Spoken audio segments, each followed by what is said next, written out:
good evening, everybody. Welcome back to the Six Rings King Show on a new night, Monday night now, baby. We're really excited, actually, to have Eric McLean on the show here, college football analyst, co-host of The Huddle.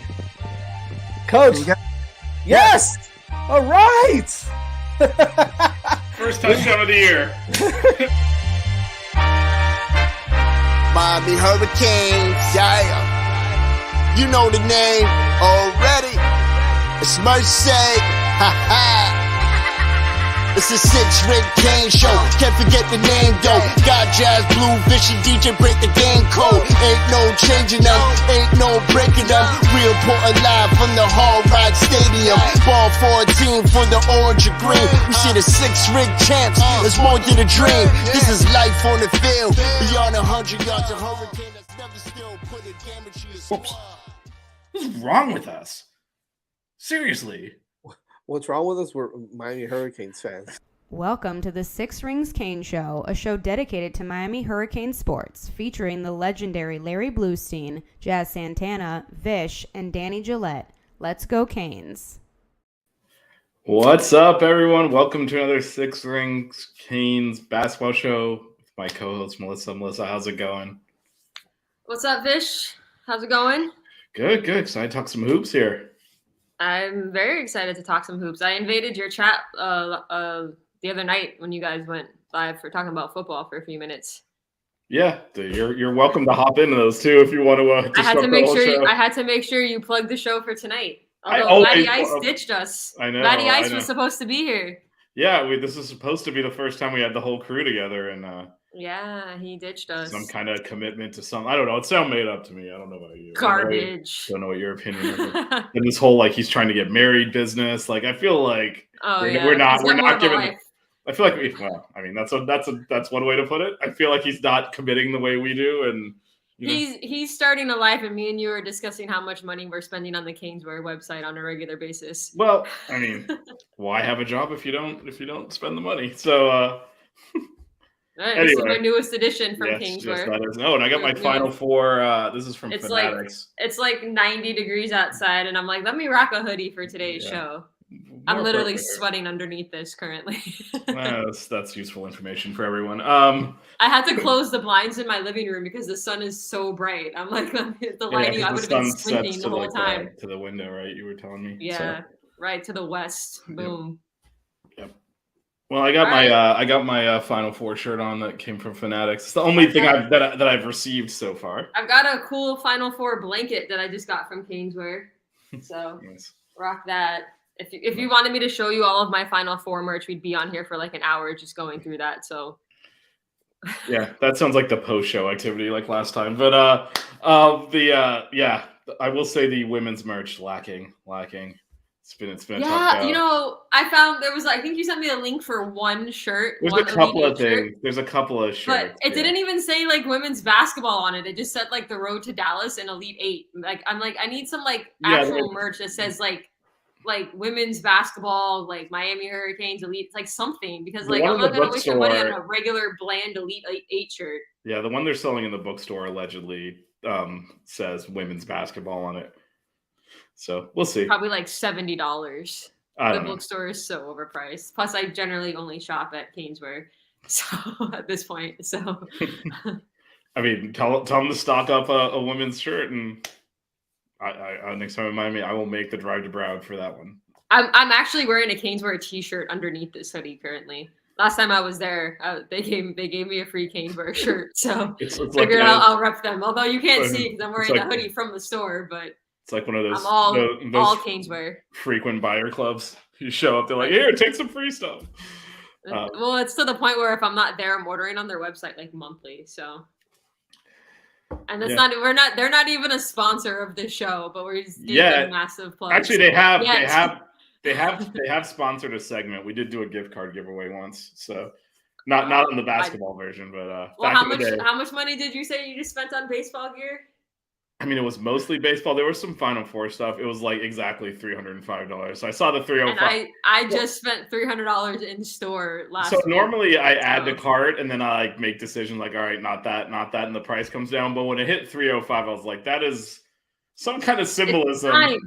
So I just hit buy, waiting for it to show up. Yeah. Anyway, oh no, I had a gift card, so I went ham. Yeah. I bought so much Final Four stuff. I think I bought the blanket. I bought a tumbler. I bought another shirt. I bought like stickers and decals. And I'm not even a sticker person. I don't put them on my computer, but I have a men's Final Four sticker on my laptop now. I can't show it to you because I'm streaming. Well, from it, yeah. And it comes in like a pack of 3, and they're removable, so you can like take them off and put them other places, and they still stick. So that's cool. You need other places. You need other places to stick stickers, and then if you have 3 of them, so. I don't know where though. I'm not gonna put it on my car because someone will steal it. But I might save them in case like the other one like wears out from moving it too much, just to like, or maybe give it to a friend. Who knows? You'll be in Miami, you said. Maybe you can take one, Vish. Now, then I'll have to figure out. Now you're giving me more problems. I got to figure out where to put it. So. Yeah, that's the problem when you shop in store.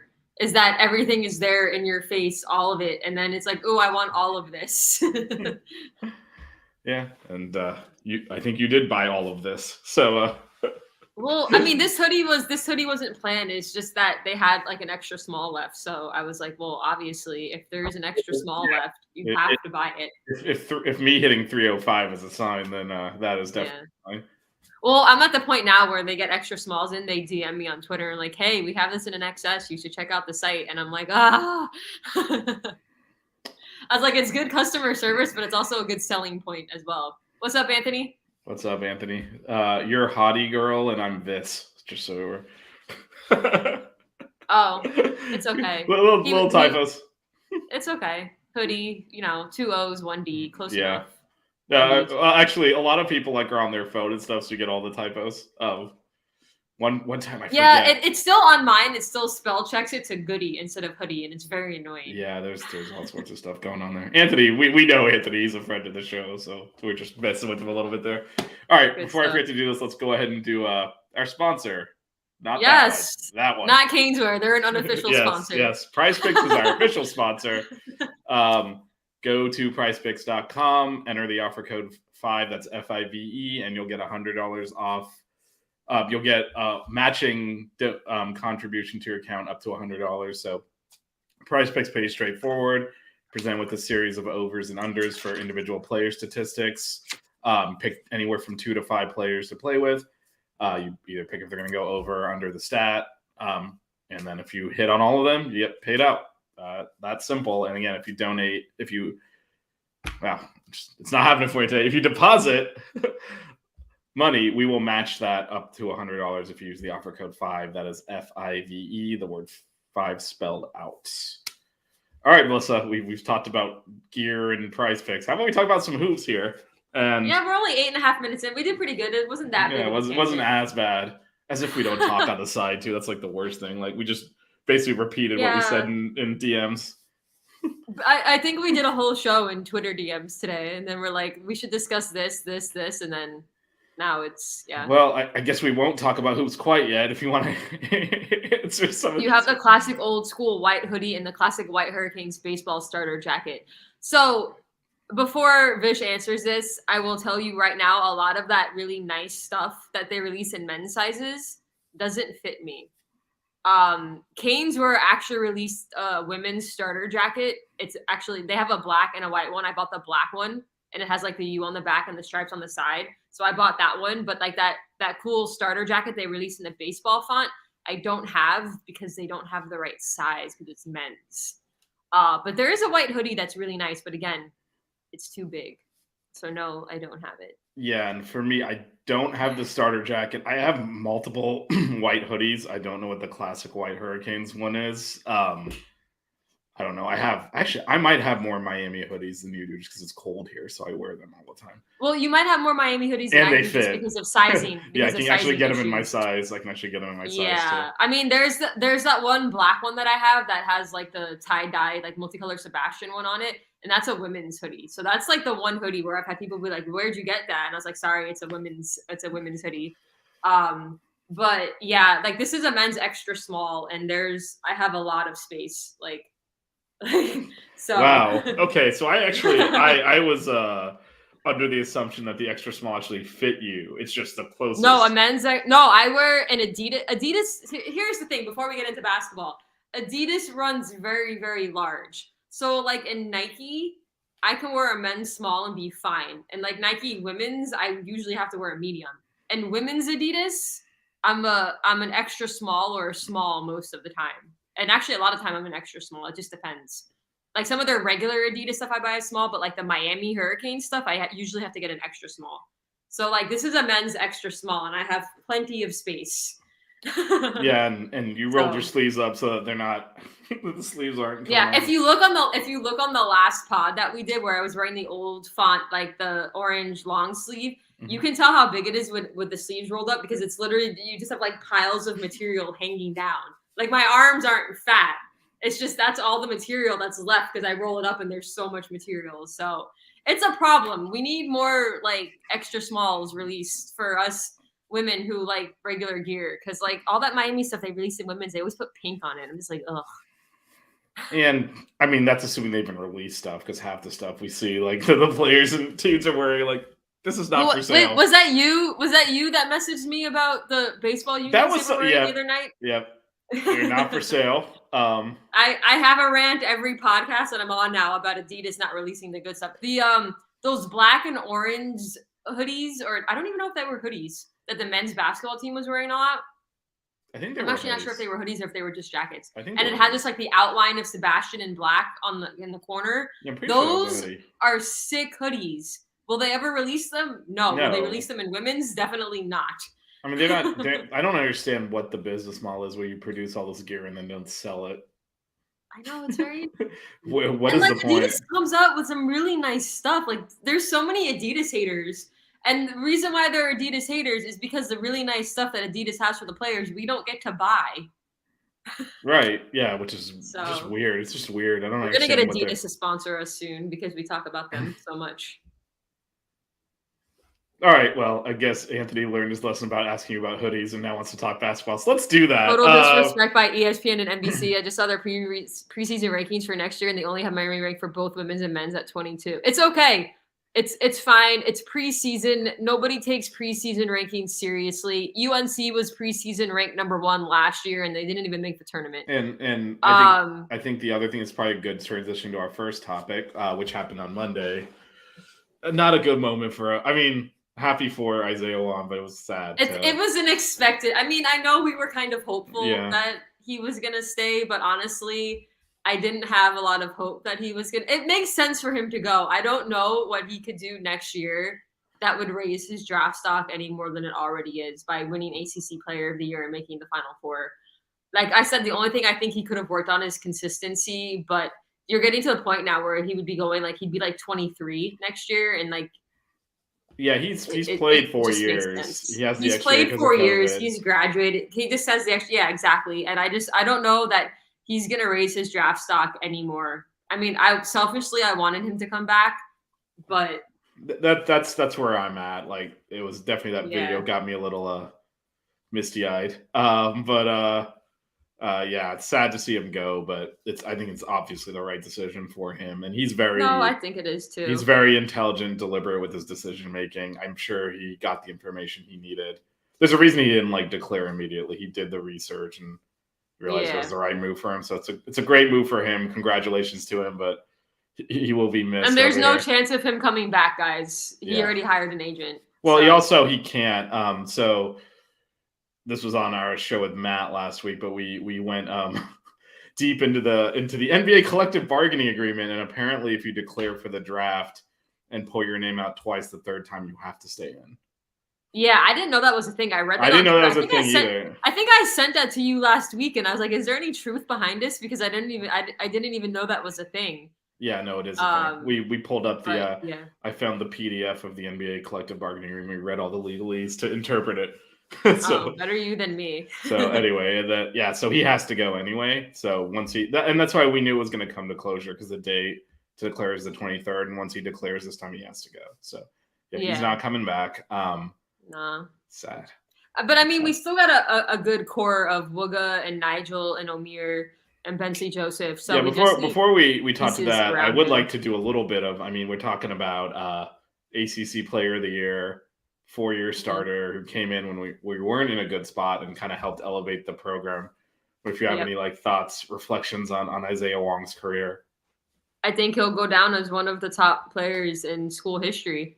I think he's the 4th leading scorer in the history of the program, but he also did something that no other player has been able to do, which was help lead us to our first Elite 8 and Final Four appearance in back-to-back years, win another ACC regular season championship, and likely we would have won the ACC tournament if Meier didn't get injured. So, I mean, he's accomplished more in his 4 years at Miami than any other player can say that they've done, except unless you're the other players on the team. But even then, I mean, he won ACC Player of the Year. So I think he's at least top 5 in program history. And I say top 5 because I don't want to start disrespecting some of the greats that we've had in the past. But like I said, he's done things that no other player has been able to do in program history. And that's why me and you spent so much money on Final Four merch and a trip to Houston. So do we send him a bill then? What happens then? If you weren't this good at basketball, none of this would have happened, man. Well, I mean, I got to say, and I hope Larinaga can do the same thing that he did last offseason. But the 2 pieces he brought in last season in Pack and Meier, I mean, you couldn't have found a better fit for our team to help us get that far. So everyone online that's freaking out because players are committing and Miami hasn't gotten anybody else, don't forget that Meier and Pack, I believe, didn't commit to Miami till the very, very end of April. Yeah, it was Pack was the 23rd and Meier was the 26th. So. And all of these fans who act like it's a problem and they're worried, I'm just like, where were you last year and the years before when we weren't very good? And like, don't like, not you're being a fan later, as in now. Just chill out. You don't know enough about Canes hoops to be worrying. And you know, going back to Wong, he went through those lean years. I mean, his freshman year was the COVID year. We actually played our full season because we got eliminated from the ACC tournament right before they canceled it. That's how we played that early. That bad. day one. Yeah, and he actually wasn't. And I remember watching that, and we were bad, like you said. But he was like, I think Wong is actually good because the rest of the team wasn't. And then Wong and Wooga are great examples of how Coach L can develop players. All these people that say we bought our team and bought our Final Four run. Wong was recruited out of high school and has been with Miami for 4 years. This is pre-NIL. Coach L developed him into the ACC Player of the Year and our leading scorer and all of these things. So the haters can and the other thing with him is, as you said, as he started to develop, I mean, even the second year he was here, we were not good. And he had every opportunity to get out. To leave. Yeah, and he didn't. And instead he elevated the program to where it's never been before. So, like I said, he'll be missed. But Anthony, I wasn't calling you out. I'm just saying there's a lot of people out there. We'll go through the comments in a second. We'll go through the comments in a second. But yeah, so I think, he's going to be missed. It's big shoes to fill. Let's go through some of these comments. And then we'll talk about losing him and Jordan Miller. I mean, they're arguably, I actually probably wouldn't say they're arguably. They're the 2 leaders of the team. They're the leaders. And they also, again, we'll talk in a minute about how we try to fill that because they were responsible for generating a lot of the offense too, which is going to be a challenge. But Steve, thanks, man. Wow, look at this. Internationally, we're now internationally known. Look at this. Well, we do have a Canadian coming to our team next year. Yes. Michael Nwoko is. He's the only new player so far, so can hang Actually, we have 2 Canadians if you count the women's team because we have another Canadian coming. We're gonna be talking about women's coming. So we'll discuss that in a bit as well. So if we could stay on the vent, so that way we don't have to cut the podcast 5 different ways. I'm just saying we love Canada as well because we've got a few Canadians coming into our program. And there's already a couple on the women's team. Yeah. So does it work the same way for? That's for a record player declared for the draft specifically. I don't get the Tebow example. I'm not sure what you're talking about, but football is different because you have to be 21. I believe to enter the it's 21 or your high school class has to have completed 3 years. It's basically junior year. But the NBA draft is literally like 1 year of college basketball, but they're changing those rules because people are like doing a year of G League and then declaring or something. And I read something that they're changing the rules about not counting the G League or professionals somewhere else, or I don't know. We'll see, but that's why the term one and done comes from. I think because they're worried players are going to go start playing overseas for a year, and the NCAA and college basketball is going to lose its. Yeah, I think one of Texas's biggest recruits signed in Australia to play for a year before the NBA. So. Yeah, he's like a 5-star player that he was committed to Texas, and now he signed with one of the I think it's the same team that what's his name, one of the ball kids went to play for a year. The good one, the LaMelo. Yeah, okay. I didn't know which. Actually, I had to look up. I think it's NBL. I was like, what the hell's the NBL? And then I googled it. I was like, oh, it's the Australian League. But Anthony, to answer your question, it's completely different. So in college, like Mel said, after your first year, you can declare, but you're allowed to declare and withdraw your name, so you don't have to like stay in the draft. In the NFL, you can only really do after your junior year, and then once you do that, you're stuck. You can't come back out. So it's just a completely different system. Can we get both your way too early predictions for next season in the ACC for the U? I'd rather respond to Daniel Veer's, yo, man. Yo! That's an easier one to answer than the second one. My response, Steve the Canadian, to that is I can't respond to that yet. If Coach L does what he's done in the past and develops players and we get good guys out of the transfer portal like we did last season, I think we could easily make a run again. But it really depends on what we do. We just lost arguably our two best players on the team to the draft, and had some kind of not key pieces, but people off the bench. We lost Beverly, we lost Walker. Well, let's the transfer portal. Why don't we do this? It just depends. Steve, I won't waffle as much as Melissa just did, but let's talk through maybe some of the players we're looking at and maybe see where we land on with this. Well, I guess first of all, you mentioned some of the players coming back earlier. So Coach L did like a press availability this week, and he talked about so obviously after Wong left, it's like, okay, that's a huge hole in your lineup. And he's talking about Wong and Miller. Like I said, I think those are our top two players. Yeah, but I think Miller's one we've kind of been at peace with already. Wong just we knew it was. We already knew it was happening. And it was out of eligibility. But I guess let me ask you this question. So Larinaga said obviously like we're still looking to bring players and blah blah. But he said we have Bensley, Nigel, and Wooga. Is that if we roll that out as the starting three guards? How are you feeling about that? Bensley, Nigel, and Wooga? Yeah. Defensively, I'm really good with it. Offensively, I hope Wooga really develops even more than he already has in the offseason. Because Wong was someone who could create his own shot, could shoot threes, could drive, could do all of these things. Wooga, I think his three-point shot has developed somewhat through the season. And maybe he can create his own shot. He wasn't like really the first or second, third option in the offense. So it'll be interesting to see what he does. But honestly, I like Bensley as our sixth man off the bench. Yeah. I don't want him start. And hopefully that's not something that will cause him to transfer. But I would like a taller guard next to Nigel. Yeah, and I agree. I think obviously Coach O can't talk about players that aren't here yet. So, but I can't imagine we're not looking actively for two starters right now. I have a list of players that I want. Yeah. She broke with Six Ring Canes tradition and did research and evaluated stuff. And this is a new type of show, I guess.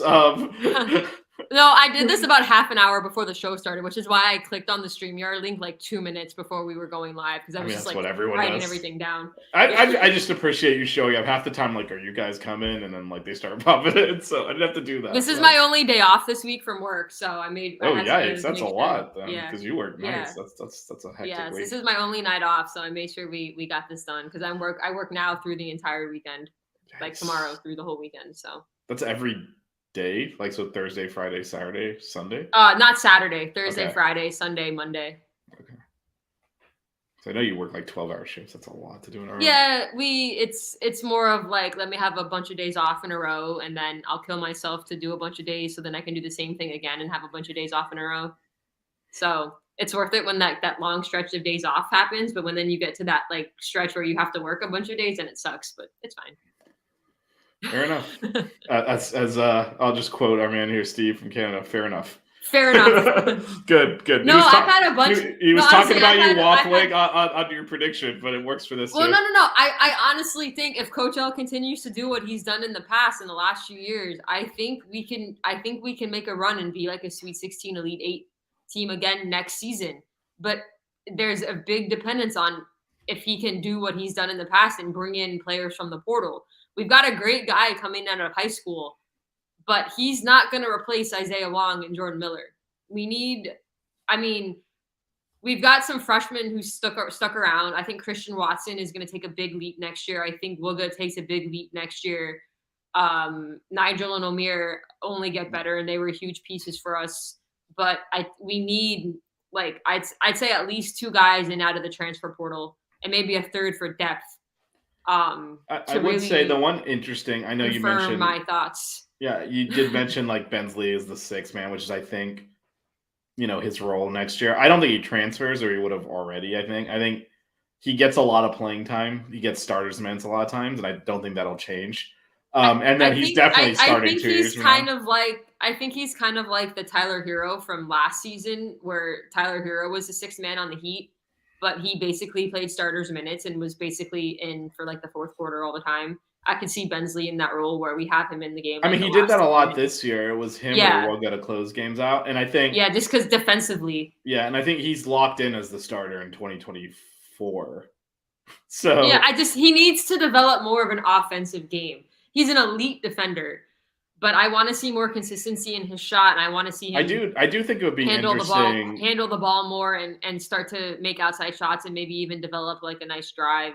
Cut something. I do think the one thing if he starts, it'd be interesting to see Nigel off the ball a lot more and someone having to chase him around. Well, that's what he was at I know it's kind of weird. It would be like almost like shifting back to what he was doing there. Yeah, because I don't think you want to play Benson off the ball. Yeah. All right. Well, let's get into some of these names. I was going to start with the latest one, but since Anthony asked, why don't we just go with Matt Cleveland from FSU, from FSU, who's a bad memory. Yeah, go ahead. So those of you who don't know who Matthew Cleveland is, you obviously have not been following Kings hoops the entire season. Matthew Cleveland was the guy who came into Miami as a part of FSU's squad and hit a buzzer beater and come back from a 25-point deficit to beat us at home. Yes, the one home game I attended this year. He's very, I know, Vish is bad luck. I guess, could you call him a small forward, 2 guard? I think naturally he's a small forward. Yeah, he's 6'7". 6'7", 6'8", that range. It depends which means he's probably 6'6", because the way they measure kids. But he had 20 points against us, which I think was his season high, because he only averaged about 14 points per game for the season. So, but I could see us maybe even moving Wooga to the 2 and bringing in Cleveland as the 3. I don't know, or I don't know if we want to play small ball and put Cleveland as the 4, but I don't see that happening. I could actually see that happening. And he's only a sophomore. And he's got plenty of eligibility. The reason I say I could see that happening is we're used to playing small, and I mean at 6, if he's 6'7", 6'8", whatever he is, it's not that different from the height Jordan Miller played. Now Jordan Miller has 7-foot wingspan, which kind of masks some of his height. I think if he were to come, it would depend on who else we brought in. Because right. I mean, he comes in and he's an obvious starter, but where you play him, I think kind of depends on who else comes in, which leads me to a gentleman that has us in his top 4. Yeah, let's talk to that. This is the big. I think this is the big one. If we're gonna say there's a big one, this is it. Hakeem Hart. He's a senior transfer. I guess he's a grad transfer. Is he technically a grad transfer? Looking, it doesn't. I'm not sure. He played at Maryland. He's originally from Philly. He's 6'8", a little over 200 pounds. Has us in his top 4 alongside Gonzaga, Kansas, and Villanova. And I'm not hoping for anything with this because he's originally from Philly, so everyone's saying he's going to go to Villanova. But he averaged about 11 points per game, 4 rebounds a game, almost 50% field goal percentage with a 33% 3-point field goal percentage. But I mean, if you brought him in Cleveland, Yeah, I think that would be nice, but I'm not counting on it because he's from Philly. I just don't. I mean, the fact that we're in the same conversation with Gonzaga, Kansas, and Villanova is really, really cool. I mean, we're the only Final Four team there, so why shouldn't we? We are, but the other three teams are teams that are like constantly in the Sweet 16 and the Elite Eight. I mean, Kansas won the Natty the year before. Villanova so let me ask you this though. I know we're homers. I'm going to change the subject slightly. We'll get back to this in a second. But yeah, in terms of overall programs, right now, and even like let's say the next 5 years, I don't know that we're not a better program than Villanova. Jay Wright's gone. They're having to rebuild. Like they weren't good this year. Gonzaga is kind of probably on our level, maybe a little bit like overall. It's a completely different value prop. They play in a small conference. They dominate. And Kansas destroyed my bracket. Kansas is obviously a better overall basketball program than us. Like there's no doubt about that. But I feel like at this point, I'd rather be, the Miami just overall as the program. Miami than Villanova Gonzaga. Let's be real. If either of those players come in, they're automatic starters. Right. And if Miami's both do, a great place to live, and we have NIL. So there's we play in the ACC, which is one of the better basketball conferences. I think people discount that too much. Like the idea that you're going to play Carolina and Duke and get to live in warm weather in a city, which again, a lot of you say is from Philly, like. Someone from Philly would rather live in Miami than Lawrence, Kansas, and I think Washington. Yeah, and I think that gets discounted a lot with Miami's attractiveness, and also academically, Miami's I think is a top 50 school academically. Not anymore. We used to be. I know. But we won't. Sad times. We won't go off that tangent. Yes. Let's not do that. We're 50-ish.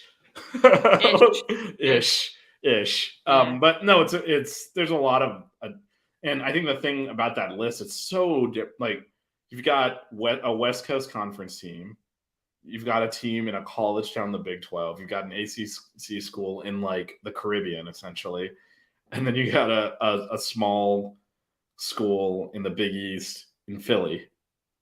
Like such a weird list. Yeah. So is your opinion then that he's going to Villanova and he's just making the numbers up?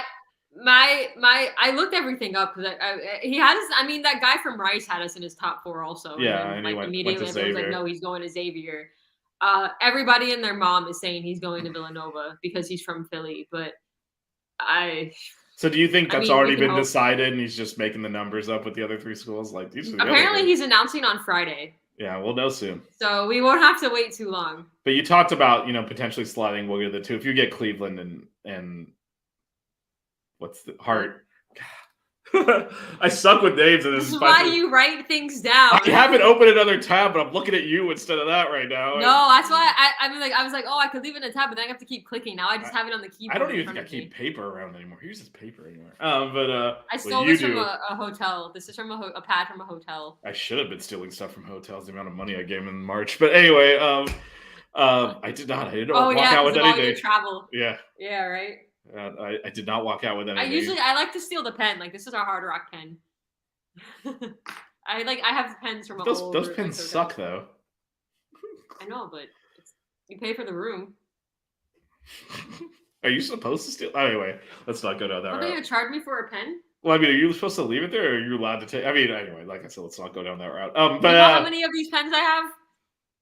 No, I don't. And I don't know that I want to because plausible deniability. But there you go. So I think Anthony's mentioning Arturo Morris. Yeah, we'll get to that in a second. I just wanted to close a point you had made earlier about sliding Wilger to the 2. I think if you get Hart in Cleveland, 100% that's happening. Wilger plays the 2, and you start both those guys. Yeah.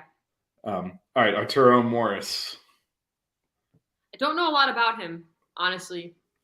Yeah, so he was a 5-star recruit that Tex obviously was at Texas.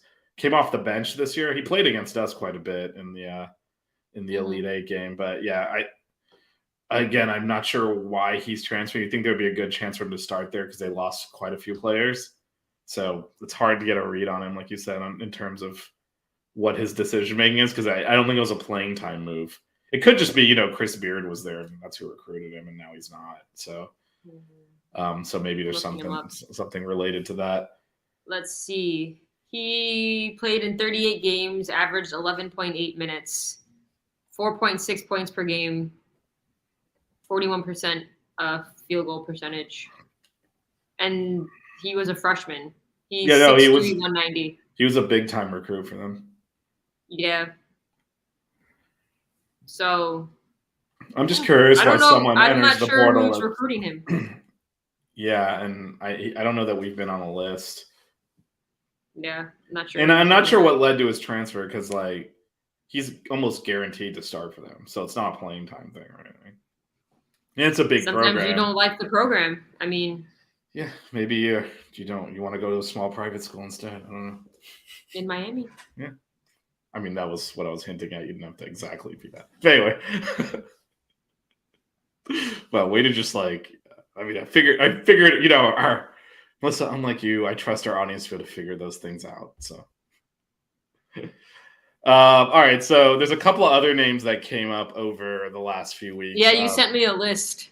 Yes, which is kind of where Miami has been linked with, talked to, rumored about. So let's start with Cormac Ryan from Notre Dame. I had no idea who this guy was, quite honestly, because Notre Dame was very irrelevant in basketball this year. I think that he only has 1 year of eligibility left. He was a senior. Yeah, he's a plug-and-play at power forward, I believe. The thing I noticed with him, looking at his stats over the years, is that he's been very consistent. There's been no massive rise or massive drop in his stats over the years that he's been at Notre Dame. But he is a larger guard at 6'5", 195. I don't know that he's someone that comes in and is a starter. But yeah, which to me is so he yeah, which is why he's kind of interesting to me. Like you said, he's consistent. I think he'd be a good bench guy. Solid, you know what you're gonna get. You can plug him in. Like kind of like another Harlan Beverly. Right, good. That's a great comparison. Not the same position, but like exactly what you're like. You know what you're gonna get. It's not gonna be spectacular, but it'll be solid. Yeah, he'd be weird to try and start on this team. I don't see him like looking at his stuff because you gave me that name and I'm like, I don't see him as someone that's going to come in and start. I mean, it depends. Was he a starter at Notre Dame? Was he a starter at Notre Dame? I don't even remember, to be honest. Because I don't see him coming to Miami if he's going to be a bench piece. Like, yeah, but he also doesn't. And that's what people have to understand. Like, we're going to bring in some transfers, and they may not necessarily be the flashy guy, but like, we only have like 2 starting positions open. So if we bring in 2 or 3 players, they're not necessarily going to be these flashy starters. And let's be real, at the guard position, they better be really good because they got to be better than Bensley. And Bensley's good. Yeah. So it's not like the 4 position is kind of open. Yeah. But the guard position is like half open because we could easily start Bensley there. For sure. And the other thing, I mean, Cormac Ryan, he feels like he should play for Boston College or something. I don't know about this. Why? It doesn't fit at all with our team. We have names like Wooga and Nigel and Zay and then like Cormac Ryan. Come on, man. That doesn't sell it. Does that sell it? Does Cormac Ryan? Does Cormac Ryan sound like a Miami player? Just off a name. I don't know. Just call him Mac. I thought that would work. I mean, you have to call him C-Mac or something. You know, really like put some flavor on it. But I don't know. Listen, if he wants to come to Miami, no, absolutely. I feel like I don't know. More seriously, that was obviously a joke. That wasn't a serious thing. I'm not judging players based on their name. I think it's a weird. How like Indiana fans before we played them saying like Nigel looks like he came from the hood in Miami, and I'm just like he's from Indianapolis. Like you guys were like the most awful human beings ever. I'm so glad we beat them. Anyway. So Anthony's got some more information on Cormac Ryan. Anthony doing the hard research for us. Yep. That's why it's good to have good listeners. They go look stuff up. There we go. Thank you, Anthony. So maybe he would come in here. Because the other thing I had to remember Mike Bray quit. So maybe he just wants out. And maybe it's funny because you gave me that name and I was looking. I don't know if you can see this, but I wrote consistent on my paper. There you go. I was sorry for the messy handwriting. I was rushing. Oh, you've never seen my handwriting. It's illegible. That's the one I wrote consistent in like large capital letters. That was the thing I noticed about him. Yeah, no. If you've ever seen my handwriting, which I don't think you have, it's not legible. There's another reason I don't write things down. My handwriting can be nice if I try, but mine cannot. It was always bad, and now that we use computers for everything, like it's like I can't even read my own handwriting. So Anthony, Oh, sorry. Go ahead. Well, you got this question here. I think we kind of we'll talk about the women's in a second. We actually already kind of filled that spot on the women's team, but we'll get to that in a minute. But yeah. I don't know if you have any thoughts on this question with regards to the men. Honestly, combo probably would be my preferred. Just so I just want somebody taller than Nigel, because Nigel's 6 feet maybe. And Bensley's not tall either. I think he's only like 6'2". No, we would definitely have like the shortest backcourt in the ACC. I want somebody a bit taller, but I want someone who can handle the ball, but also be able to move without the ball. So a combo guard would be fine. 100% agree. But there was one name, totally changing the subject of guards, that you gave me that name, the guy from Dayton, Mustafa Amzil. Yep. I want him. He can replace Jordan Miller. I was looking at his. I just like him. I mean, that's bold. He's a sophomore. But look at the leap Jordan Miller made from one year to the next after he transferred. He's from Finland. He's 6'9". I like some of his tape. I feel like Larry Naga could really do something. I really like this guy. I actually agree with that. I just think when you say you could replace Jordan, no one's replacing. We need other guys to get better. You know what I mean. We need other guys to get better.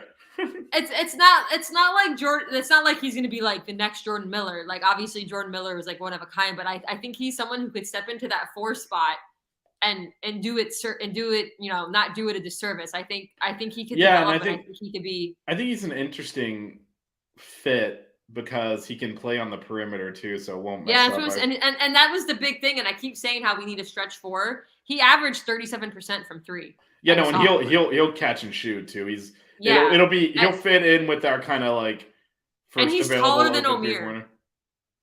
He's taller than Omier. Yeah, no, he would definitely fit the profile. Like when I also looked at some of his tape, and by that I mean his YouTube transfer portal highlights.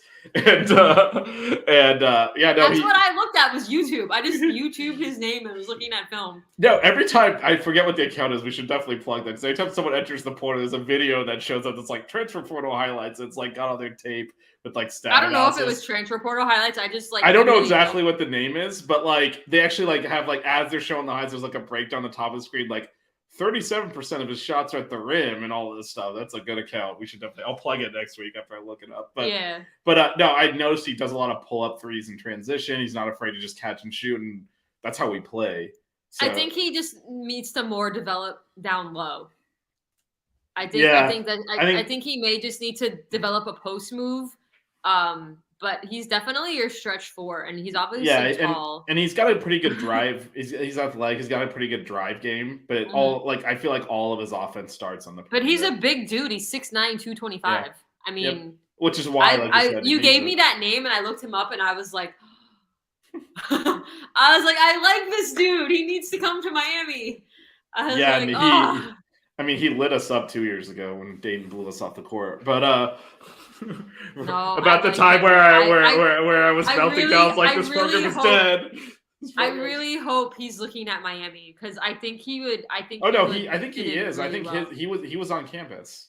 I really think if he just looks at how Jordan Miller developed from his last season to this season, because I think Jordan Miller has a better chance of getting drafted than Isaiah Wong. I think honestly, I think Wong has a better chance of getting drafted. I think Jordan Miller has the ability to make a team that's looking to get. I think once Miller shows him he can shoot the 3 because we know he can. He just didn't have to do it this season. I think he could be a really great piece off the bench for a team in the league. Oh, I think he can play in the league, but I think Wong's is more draftable right now because Miller is an interesting. I think teams will struggle to figure out where to fit him. And that's where you use your draft picks. Like, I can start. And I think once he gets, I don't know. I think Wong. I think Miller just overall consistency wise, but I think both of them have a shot to make a team. It'll be interesting to see them play in summer league. Yeah, I think I think Miller might get drafted. I think Wong definitely will get drafted. Because he's got the upside to be like a I feel like he's got more high level upside, which is what gets you drafted. I mean, you mentioned the consistencies might be the only thing lacking. Can you imagine if he gets that? Like, he's ridiculous.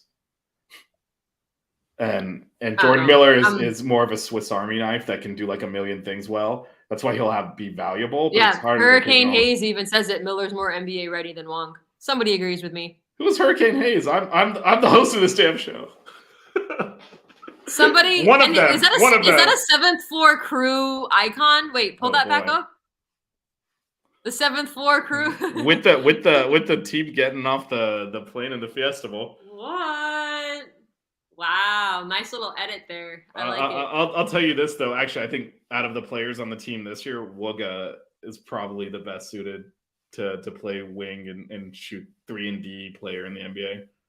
I'm excited to see what Wooga does next season and how he develops, because he took a huge step from freshman to sophomore year, and he's gonna have the ball in his hands a lot more next season. So I'm excited for him. But I really hope Amzil, if I'm saying that correctly, comes to Miami, because I really, really, really like. Yeah, and one of the things that we like, we know who Jordan Miller is now. It's not like when he transferred in, we're like, oh, thank God, we got this dude for George Mason. So like, yeah, I we should have known though the George Mason ties. Yeah, well, I mean, but we didn't know that he was going to be what he was. Like, I mean, no one could have possibly imagined Jordan Miller was going to be the player he became. Yeah. Like, that's crazy. Yeah, I didn't know a lot about him. So I think that's just guy, another Mustafa Amzil. See, now Mustafa, that is a name that we could go to town with, man. We got a Norchad, a Mustafa, a Wooga. Come on, like now we're getting somewhere. Listen, we like to go international, I guess. I mean, Mustafa's a great name. Amzil is from Finland. We're getting a Canadian. Things are spreading around. Where is Wooga's origins? I have no idea. I think he's just African American, like, because Wooga's a nickname. Obviously, his name is Nassim. Yeah. Actually, Bensley Joseph is Haitian. Miami's very cultural. Yes, we are cultural. It's a cultural city. But yeah, no, I think, like you said, I think he plugs into the 4. I guess here's the thing. So I'm gonna ask you a loaded question here. Not a loaded question, but just all right. You can pick 2 of 3 of Cleveland, Hart, and let's just call him Mustafa. Who are you going with? Who are your 2? Oh, you pick 2 of those 3? Yeah, 2 of those 3. Those are gonna. So here, I've made the decision. Nigel Starden. Wooga's your combo guard now at the 2, which by the way, I totally agreed with your combo guard. Oh, I don't need to think about it. I already know who I would take. All right, give me the other 2 starters. All right. I would take Cleveland and Amzil. Okay. And that's and honestly, it's I love Amzil's tape, so he's obviously a pick for me. But I would take Cleveland over Hart only because Cleveland's only a sophomore. That's interesting. And I would love to have the guys in for longer than a year because of what Coach L can do developmental wise. I think Hart is a great player. And I would love to have him for the year that he has left. But if I can only take 2 of those 3, I would take the 2 that have more eligibility. But Amzil is a must for me. I hope we get him. I love his tape. Wow, a must. Wow, you've just gone all in on Amzil now. I loved his tape. A must. Anthony, I can't look up everybody, but I will write that down and I will come up after the show. See, this will teach you a lesson to not buy a new show prep because stuff's gonna happen. And next thing you were talking about drafting Bijan Robinson, and this is stuff just happens. I mean, if Anthony's going off of your thing about like good names, because I don't. How do you pronounce that? Babatunde Akinbola. I'm googling him on my phone. Babatunde Akinbola. Yeah, there you go.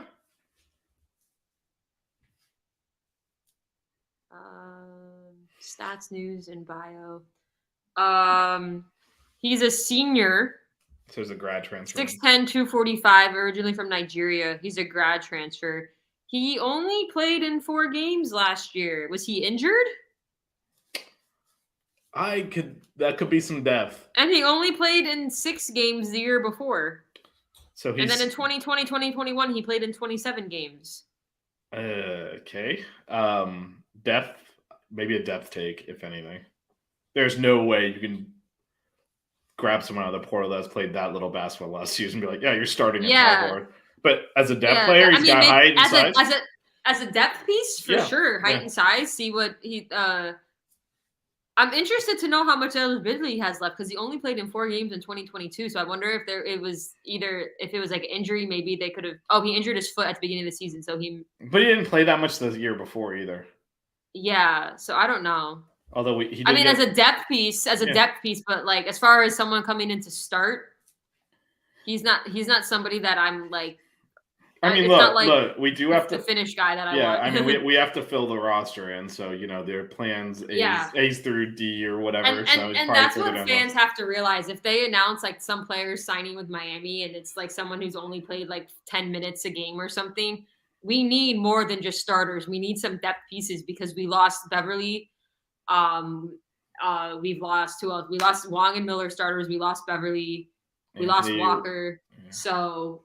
And then Jovanovic and Faber as well. So. I think Watson obviously is another person that's going to. He's going to get more minutes, and I think definitely get more minutes. I think he's likely one of the main reasons Beverly transferred because like Watson's going to take his role anyway. Yeah. Even if and maybe a larger role than that if we don't. And I believe Watson redshirted. No, he played. But he only played 1 game. He featured a handful of times. He played he played quite a bit in the first half against FSU when Pack was out. He was the next guy off the bench. He got it at the end of the Final Four too. Oh, I thought he redshirted. No, he played. I don't think there's any point in redshirting people anyway. That guy stick around for 5 years and not transfer. So it's just like, what is the point of redshirting players at this point? Right. But yeah, so I agree with you. I think Akinbola is probably more of a backup. He had a front row seat 2 years ago to us beating the crap out of his school in the second round. So maybe he was impressed. I was gonna bring back to we've beaten so many teams the last few years. It's nice. Anyway, Auburn, Texas, Indiana. A lot of big schools. Texas was the payback from a while ago when they beat us to make the Sweet 16. The Raymond Hicks game. That's what I always call it because all of a sudden we were down and he just started dropping all these things. I'm like, what is even happening? I don't know. Where was this the whole year? I was like, what is happening? I guess also the Babatunde guy would likely play center for us if he were to come here because he'd be like the tallest guy on our team. Well, I mean, he would back up. I think he's a backup for Norchad. I think that's. He'd be the backup of a backup because we got Casey and Nwoko coming in. Well, I don't know how much time Nwoko is going to get. But I think both Casey and Nwoko can also play the 4, and they might get a lot of minutes there as well. And again, it depends on who. Like, it totally depends on who we fill that with. So many people are like, oh, Larry Nega doesn't play freshman. Don't be shocked if you see Nwoko a bunch next season. I wouldn't be surprised. Obviously not starting, but I wouldn't be surprised if he maybe gets like 8 to 9 minutes a game. I mean, Wooga and Benzie played quite a bit 2 years ago. So I don't know why people are saying. I think it's probably similar, right? How many minutes? Not a lot. It's just because we needed people. We had nobody. Our starters were in the game like 35 minutes. Yeah, but that's the same thing with I think we're likely gonna have more depth. So maybe we haven't filled anything in yet, so we'll see. That's why I said we're likely gonna have more depth. There's gonna be players that want to come to Miami. You're not just gonna blow off the Final Four team. For sure, it's not a fluke because we made the Elite Eight the year before. Yeah, that's why I'm not worried at all. But the actual playing time for the backups depends on like how we fill those gaps, and like we just talked through a scenario where we actually bring in a 3 and a 4 and slide Wooga over. It's very different than bringing in another guard, leaving Wooga at the 3, getting maybe bring just in 1 Angel 4. and Cleveland. I have to say, I don't think Cleveland comes to Miami. You still hung up on this. He won't go to a rival, and I'm like, I don't think he gives a crap. I mean, I don't know, because we play FSU twice a year, so he'd have to go and play in Tallahassee next year. Why does he care? It's one game. I mean, I'd love to listen, Matthew Cleveland, if you're watching this, not that he's watching this, but we'd love to have you. Like, I mean, I don't see. If it's that big of a deal, he can sit that game out. No. If it's that big of a deal, it's like, I can't go play there, then just don't. We'll sit the one game out. You play the other 30 games. Can you imagine if he decided to come to Miami? Like, he would get booed so bad. Like I said, FSU. It's one game. It's one game. He'll be fine with it. He'll be a hero over here. He'll get twice the cheers. we all make mistakes. He might have made one going to Tallahassee. You can undo He had that. like his highest scoring game against us last season. I know. He likes the arena. He's a fan of the Watsco Center. Well, typical Miami fashion, our arena is sponsored by an air conditioning company. I mean, it's been through several names, but yes, it is now an air conditioning company. It used to be the Bank United Center. I called it the Buck for a really long time. It took a while for me to adjust. Yeah, was it straight Convocation Center before that, or was there another? Yeah, it was the Convocation Center, and then it was the Buck. I still actually, I think this blanket has a Bank United T-shirt on it. I have to find it, but it's on. I think it's on there. Yeah, and actually, when they were building it, it was the Ryder Center. I knew it as the Convocation Center. That's where I graduated twice. Yeah, so did I. My brother, who's 2 years older than me, graduated before the arena was finished. Well, I graduated in a time where I got to shake the hands of 2 different presidents. Oh, okay. Because I was the year before H1N1, so I got to shake Shaleila's hand. Because the year after, she wasn't shaking hands because of H1N1, and then when I finished grad school, I got to shake President Frank's hand. So. Yeah, no, mine was all Shaleila. Shaleila was cooler. Yeah, mine was all Shaleila. I'm a big fan of Donna. Yep, likewise. Should we talk women's basketball? Yeah. Yeah, is there anything else we didn't cover on the men's side before we pivot? There was one other player you had mentioned to me, but yeah, so this is the Northwestern guy, the forward out of Northwestern. Yeah, I'm not. I think he's not a great. I don't think he's a great fit, to be honest. Wasn't impressed when I was looking at this. Yeah. Again, you already know who I want, Amzil. I'll take 2 out of those 3 and call it a day very happily at this point. Yeah, but I really want Amzil. Just to finish that story, so the Convocation Center wasn't there. So what they did at graduation is they would just do one graduation for the entire university, not like for all the undergrad. So out on the green, like in front of the library, they just have lawn chairs. Everyone's sitting out there. They go like, call School of Business Administration, stand up, move your tassels, sit down. That was his graduation. Oh, geez. That's long. It was unbelievable. Then, I graduated 2 years later, and it was like they broke it up by schools, and it was all the convocation show like they do it now. Where I was in the one where it was because they had like the College of Arts and Sciences one, and then I think they did business and engineering together. I was in the one with all the rest of them, and they always stuck my school like in the back corner. We were always like last both times. I was like, wow, this is how you treat your medical professionals of the world. I see how it is. Yeah, I was arts and sciences, so I think we had our own because it was so big. Yeah, no, mine was like School of Nursing, architecture, communication, like everything that wasn't including in arts and sciences or business or engineering was in that one. Yeah, I remember when I graduated, I went to 4 graduations because your friends are in all different colleges. So I'm just like, all right, you're graduating when? The year I graduated, I was like, I'm only going to mine. If you're in mine, great. And then the next year I had some friends graduated and I went to theirs. Oh, really? You put your wow. I had a bunch of friends engineering and business. Well, no, I couldn't go to multiple ones the year I graduated because I had family in town. I wasn't going to be like, oh, sorry guys, I'm going to go sit through another graduation. One of my elderly grandparents flew in from Texas. My other grandparents drove down from Broward. I wasn't going to just be like, drove down from Broward. That's like a 20-minute drive.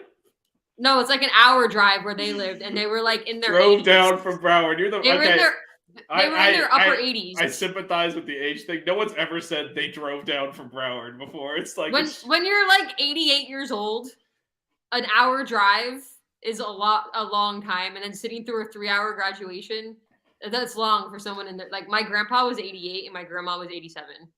No, and then my other grandma was I think 83, and she flew in from Texas. So yeah, look at this. You brought them all out. I'm saying. Yeah, no, I went to all of my friends. Well, I mean, I'm from Miami, so yeah, my dad walked over from his office on campus and watched me graduate. So. Honestly, I wasn't even going to go to my grad school graduation because I technically didn't finish till August, but they don't do a summer session one, so I had to walk in May, and I was like, I don't really care, but my mom wanted to see me walk, so I went. Yeah, so my grad school. It was a very controversial graduation because the guest speaker. So I graduated in 2016. So that was an election year. And the guest speaker talked about politics for about 20 minutes. So half the stadium was cheering and half the stadium was booing. This was at because they brought up No, this was like the master's graduation. Oh, okay. Oh, right. Because the guest speaker brought up the T word during a political year. And so it got very crazy. You should tell him to contact Lex. He'd love to have that discussion.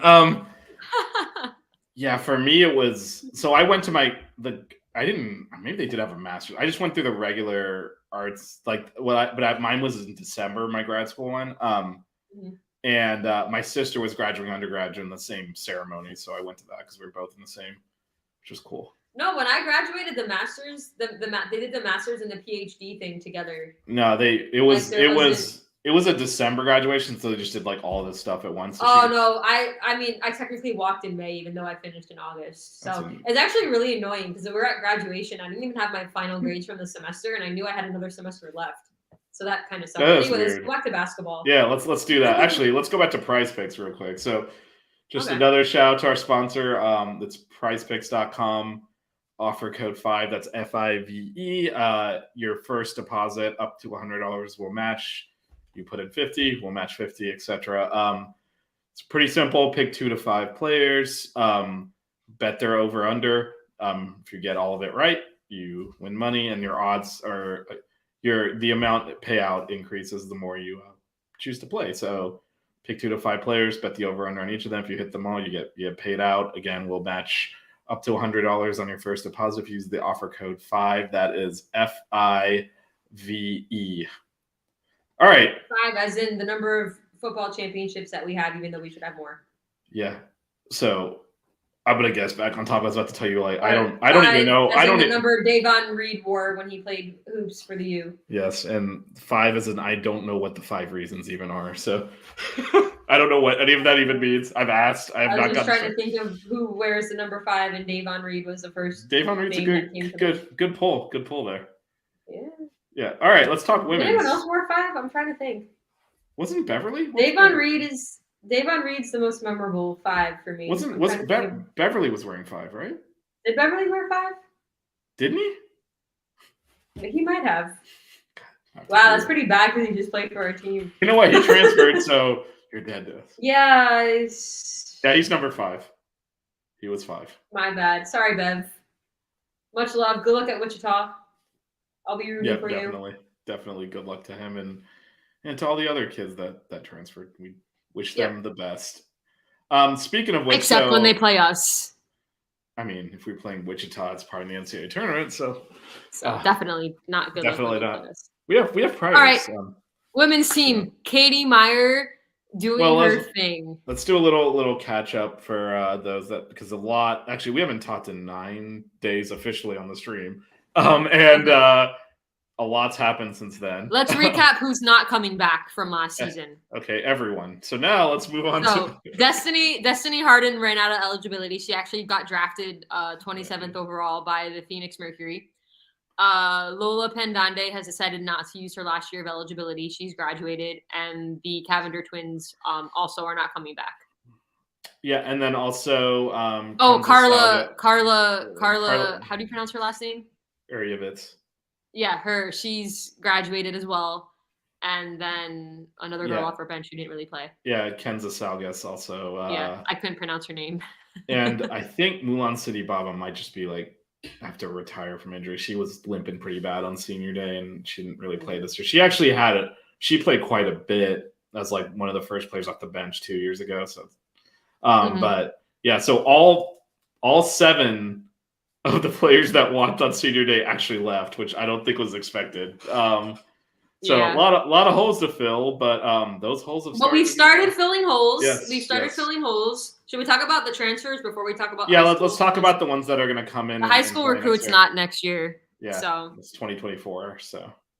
So first one, I don't even know who committed first because I woke up to multiple Twitter notifications.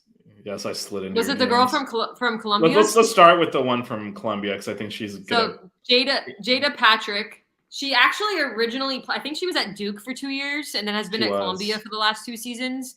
She actually had her season high against us when they beat us in our Thanksgiving tournament last season. So Max Cleveland, look, you had success in the arena. Just follow Jada. Oh yeah, exactly. Follow her lead and come play here permanently. I think this is her last year of eligibility. She's a 5'10" senior. Averaged 12.5 points per game. And again, her season high was 25 against us.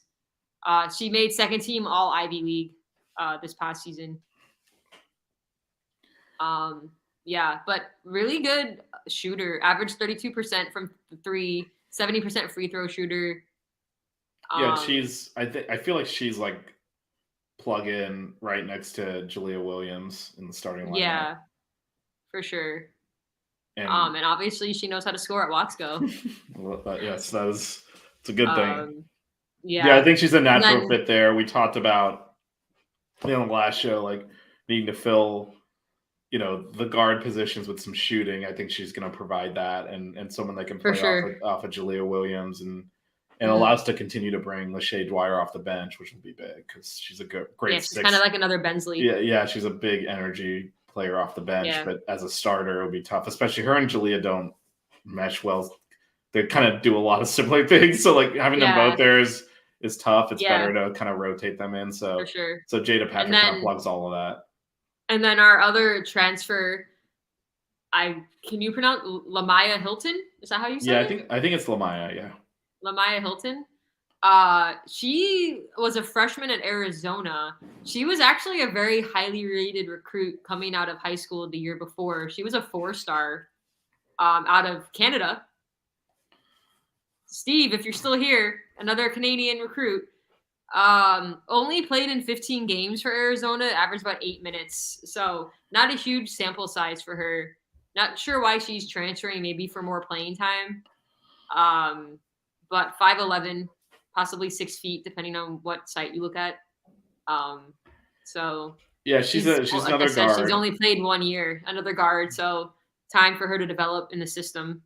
Yeah, she's probably more of a backup because you got to figure Jalea Williams, Patrick, and yeah, I mean she's a depth piece now that could develop into a starter. No, I think she starts in 2 years because Jada Patrick's a 1 year player. Mm-hmm. So I think this is Patrick starting this year. I think the idea is Hilton would probably start in 2024. But right now she's key depth because we lost a lot of guard depth. Well, we'll see because we have a freshman coming in 2024, a recruit that we just got too. So yeah, I think she's going to play as a freshman. But she's also more of a point guard. Yeah, she's small. So she would probably. Well, I mean, Jalea Williams still so, left. We have the 2 transfers that are coming in next year, but we also picked up a 2024 recruit, Anae Adams, who was actually a top 50 player, ranked number 49 overall.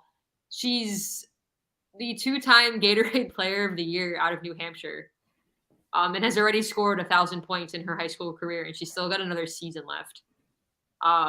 So she's going to be a big time recruit coming in for us, but again, that's not for another season. Yeah, but that's a big time get. Last year she averaged as a junior 21.4 points per game, almost 7 assists, 6 rebounds, 4 steals. She's 5'6", and like I said, she's already scored over 1,000 points in her high school career, and she's still got a year left. And from what I could see from her tape of the announcement, it looks like she chose us over FSU and Boston College. Yeah, and she had a ton of offers. She, again, like you said, top 50 player. Yeah, top 50 player. Yeah. So, but yeah, she she chose wisely. So yep. Yeah. Actually, that was super exciting because like you don't hear a lot about like women's high school recruiting and like. Yeah, I think I'm hoping like we're struggling, right, to even find information on some of the women's recruits outside the top 50. The reason we know a lot about Anae Adams I spent a good 20 minutes scouring Google trying to find some information, and then I finally found like a Gatorade article about her giving me stats and stuff from her last year. So I was like, hey, but it's funny because she's from Massachusetts, but I guess she plays high school. It's a prep school. It's a prep school. Yeah. So yeah, it's a boarding school. Yeah. So. But she's won Gatorade Player of the Year 2 years in a row as a sophomore and a junior. So, I mean, she definitely could score. I couldn't even find like her percentages or anything because there wasn't a lot of information. Yeah, women's recruiting is just not covered as much as it should be. And this is someone that's, like you said, is a big time recruit. Like if you're not in the top 50 or 100, like you don't even like have a profile. But, I mean, 21 points per game. She had a season high 37 points in some tournament that she played in against another high school team. So She can definitely score. Looks like she does a little bit of everything with, almost 7 assists per game, 6 rebounds. She's also steals, I don't know if you looked at any of the highlights and stuff. Again, it's hard to tell. I couldn't find a lot. Yeah, but she does have a lot of quickness to her game too. So yeah, I think you have to though when you're only 5'6". Like she's your. I mean, that's my size. She's your like a true point guard. She's a true point guard. But can score. Yeah. So I'm excited for her. We'll see how she develops in the system when she comes in. But like I said, she's got a whole nother year left. So yeah, no, but this is the type of like if you're talking about building the program foundationally and continue to grow it. You got to bring. These are the types of players you need to hit on, and it's a big get. With that said, like circling back to the current roster, now we mentioned all the players that left. There's only 2 that are coming in, so there's got to be more coming, right? I mean, you would think, considering all the players that we lost. Yeah, so right now, I hope so. just walking through a little bit on who's still here. Well, because what starters do we have left? We only have. Well, I think the starting lineup is pretty. I would say set at this point. It's going to be Jalea Williams, Jada Patrick, Jasmine Roberts, Lazaria Spearman, and Kyla Oldacre. I think that's your 5 for sure. Okay. And then we lost a lot of starters. Yeah. And we lost we lost like our 6th man off the bench and. Yeah, and our 7th. So, yeah. And then. But I will say, I'm very excited to see what Jasmine Roberts can do next year, because she came into her own during the tournament. She's gonna be like one of our top options as far as scoring and stuff. So. Yeah, we're gonna have an interesting team, because we also should, assuming her knee heals up, have Latasha Lattimore coming off the bench, who's another big. So we kind of have 3 bigs we can play, which is it'll be interesting. It'll be interesting to see how Spearman develops, and what more Jasmine Roberts can do, and Jalea obviously, and then just kind of how these new players fit into it. But at least we've got a little bit of a core returning. Yeah, we do, and I think the big bet is on Spearman and Oldacre, who are both McDonald's All-Americans, they take that year 1 to year 2 jump, and then Spearman got hurt, and injuries. She got hurt late in the year, and Oldacre was injured at the beginning of the year. Lattimore blew out her knee in December, November, and missed the rest of the year. So but if you get that jump from year 1 to year 2. Like Kyla Oldacre is like a legitimate center that we can run the ball through in the post and get layups. Like these are game-changing things we could not do this year, because Lola was great. I think we're going to need that, because we lost a lot of shooting. No, we did. And Lola was great, but she was actually probably more of a power forward type that had to play center, because like we didn't have an actual big. And she did a great job of doing it, but like Kyla Oldacre is like a legitimate, like that's, all these big programs that have like that center that they throw the ball into on every, she's one of those. It's just interesting, because like the problems that the women's team, like the issues that they need, like the players they need, is the exact opposite of what. They're completely different styles. Because like we need height, and they need like guards and shooting, so it's kind of like. But I really, not to go back to the men's, but I just really hope we can get another inside present for the men's, because just to take some pressure off Meier. But anyway, back to women's. And also just to have another option offensively, we can dump the ball in there and like get an easy bucket when we need it. But for the women, I still think there needs to be more shooting. Yeah, we know we do. We need it for sure. Like you said, Hilton. She was a major recruit, so she's obviously talented, but she hardly played for Arizona. She's kind of, her and Lachey Dwyer are the guards off the bench. Lachey Dwyer is not a shooter. And so Jalea Williams is the starting point guard, not a shooter. So Jasmine Roberts kind of does a little bit of everything. Jasmine Roberts can shoot. Yeah. Jada Patrick can shoot. Your 4 is probably going to be Lazaria Spearman. She's going to have to develop a mid-range game, I think. She played more in the post. Well, she's the one that Katie Meier had said wants to play a little bit more wing and develop a shot. And I think she's got all that ability to do it. She just hasn't. She had to play more. Again, we did not have enough bigs last year. So a lot of players are playing center that really shouldn't be. But it's a similar thing as to Jordan Miller. Jordan Miller had to play more inside because that's what we needed. But he has a shot, so hopefully Spearman can develop a shot. But there's a definite lack of shooting though overall here, and just a lack of raw numbers of players. How many did I go through there? That's not a lot. Like 8. We lost a lot of people. That's the problem. Well, we lost 7, and as far as I can tell, we brought in 2. So because even like our third one isn't until the following year. So so I think we don't have anyone coming into high school. We didn't get any. I mean, as far as I can tell, no. Again, it's not as well covered as you'd like. So if they're not in the top 100 when you pull up like recruiting classes and stuff, nothing shows up. So whether or not we actually have players, I don't know. I don't think so though. Based on I like yourself, I scoured the internet trying to find information, and it's hard to find. It's hard to find. It is. There's not a lot of women's recruiting. Yeah, but I think we have, let's see, that's 3 in the front court and 8 players right now. So I think Meier is probably going to get a few more transfers. Would be my assumption. She's tall. She can suit up again. Right. She have any eligibility left from Duke? Listen, when I played in high school, I was a shooter. Too bad I'm too old now, but I mean, you could go back. Did you? I mean, what's the deal with your eligibility? Because let's see. Yeah, you could always go back. You said you tried to start another degree and then decided it wasn't for you. Maybe we get you back in here. Go back and get a PhD. Yeah, and while you're there, maybe play some hoops. Right, and then continue to work at the same time. No. I mean, come on, you got to get some of that John Ruiz NIL money. You don't need to work. Come on, hoodie girl. That's got to be worth some marketing dollars. I'm too old for that business, man. I just turned 37 the other week, so we're good. Oh yeah, I am actively training for a half marathon. My legs feel like they're gonna fall off, so that's fun. Sometimes I told you. So instead of going training, I told you to go to the baseball game instead. Yeah, that's not why though. That's like not why I'm in trouble right now.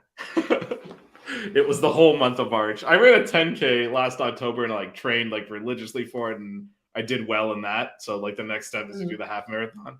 Instead of training, I was flying all over the country watching the basketball team. So that's kind of what did it. It was not the one trip to Charlottesville.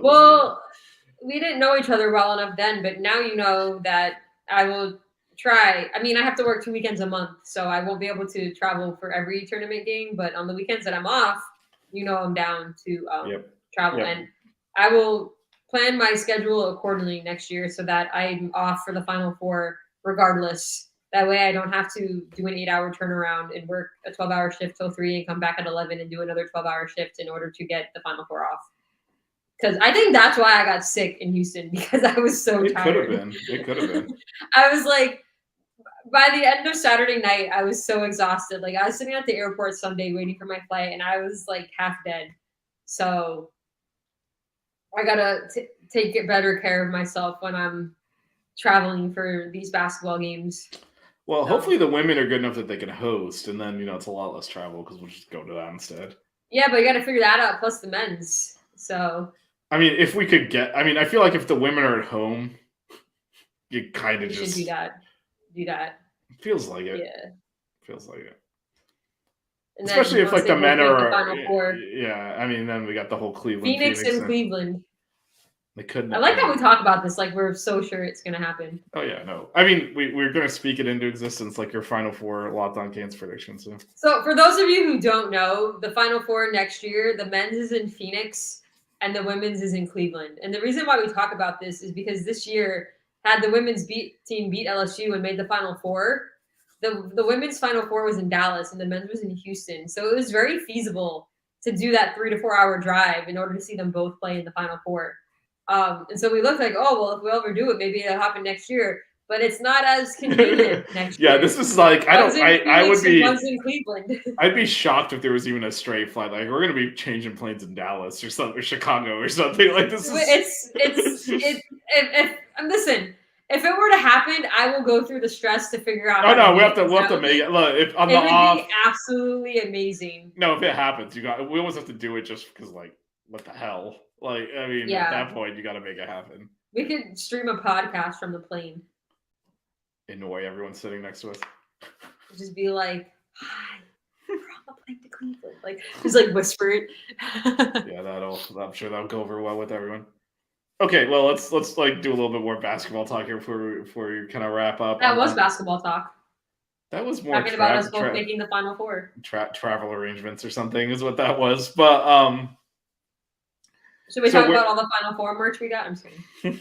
I mean, I do have another show in 40 minutes. It's not enough time for you to go through all your Final Four merch. But that's why we started at 6 because we were worried there wouldn't be enough time. I was correct. So, but real quick, so the women's team, where do you think without obviously, we'll be honest about this. Like, there's not a lot of information on portal. There are some of the more famous players in the portal, like Haley Van Lith and stuff. There's obviously information on, but she's gonna end up at LSU. Yeah, we're not really in it for any of like the top 10 players in the portal or whatever. We have information. So rather than go into specific, and then for high school recruitment, there's literally like no information.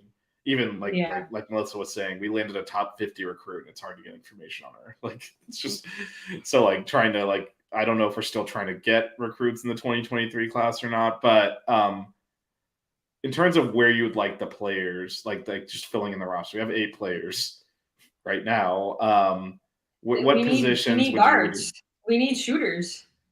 I mean, we kind of already talked about it. We have size, but like. Well, so here's the challenge I have with that. I think you're right, but also, so we have 4 guards already. Like half of our roster is guards. Why not, or why not get like a small forward, stretch forward? We need people who can shoot, whether it's a guard or it's like a small forward. Like, I don't know. Just we have people who can handle the ball, and we have people down low. I need someone who can create their own shot, whether it's spot up threes or off the pick and roll or whatever. Because we need something that's going to drag the defense out to guard us at the 3-point line. Otherwise, you're just going to pack it in, and then having size isn't going to do anything for us. Yeah, but I just don't know where that shooting comes from and where you plug those players in. Given that, I'm assuming it's harder to talk about this because you can't find a lot of information about transfer portal and recruits for women's basketball. Like I had a whole list for men's, but. That's why I did the disclaimer. Like, we're not going to name specific players because it's hard. I mean, there are lists of like top 10 players in the portal and all that, but like I don't know that we're in it for any of those. So but I mean, and that's what plagued us, and that's why we lost to LSU because we had a horrible shooting night. We held LSU to like their lowest scoring game of the tournament. Like Iowa put up like 100 points, or they put up 100 points against Iowa. Like, and we held them to 52. Should they not be banned from getting Haley Van Lith? Like, what are we doing here? They're going to score 200? Like, what's happening? Listen, the rich get richer. I don't know, but our defense, I mean, Katie Meier has defensive teams. And we're going to be a good defensive team. I just feel like... No, we will. But I feel like with Dwyer and Jalea Williams taking a lot of garments and not being able to shoot. Like get me a female Wooga Poplar. Female, but that's Jasmine Roberts' position. It's kind of weird. Like our team is weird. That's why. So you're kind of falling into. I think about this stuff way too much, to be honest. But like you're falling into. Honestly, I don't care what position they play. You need to get someone who can spread the floor. You're kind of falling into the same like thing I did in my head, which is why I asked the question, which is like we have all these talented players and it's a weird roster construction. Because ideally you'd want. I don't know, but it's like you said. I don't know that we expected all of these players to leave. No, we didn't. I can tell you for sure. So that's the issue, and so what's left is some really great players, but they're all kind of lacking the same thing. Like.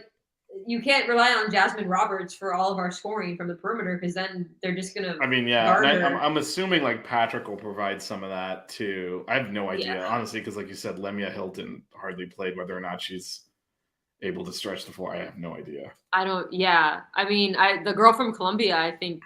Yeah, it's Patrick. Could be a scorer for us, but I don't know. Jasmine Roberts is a scorer. Jalea is obviously more of a ball distributor.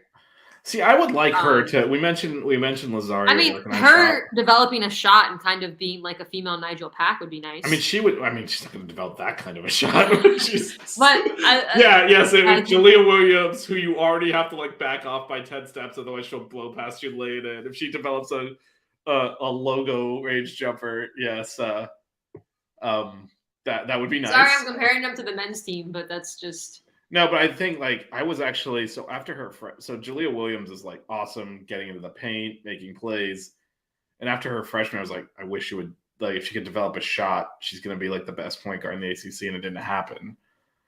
But also like this year was weird maybe for our this guards. offseason.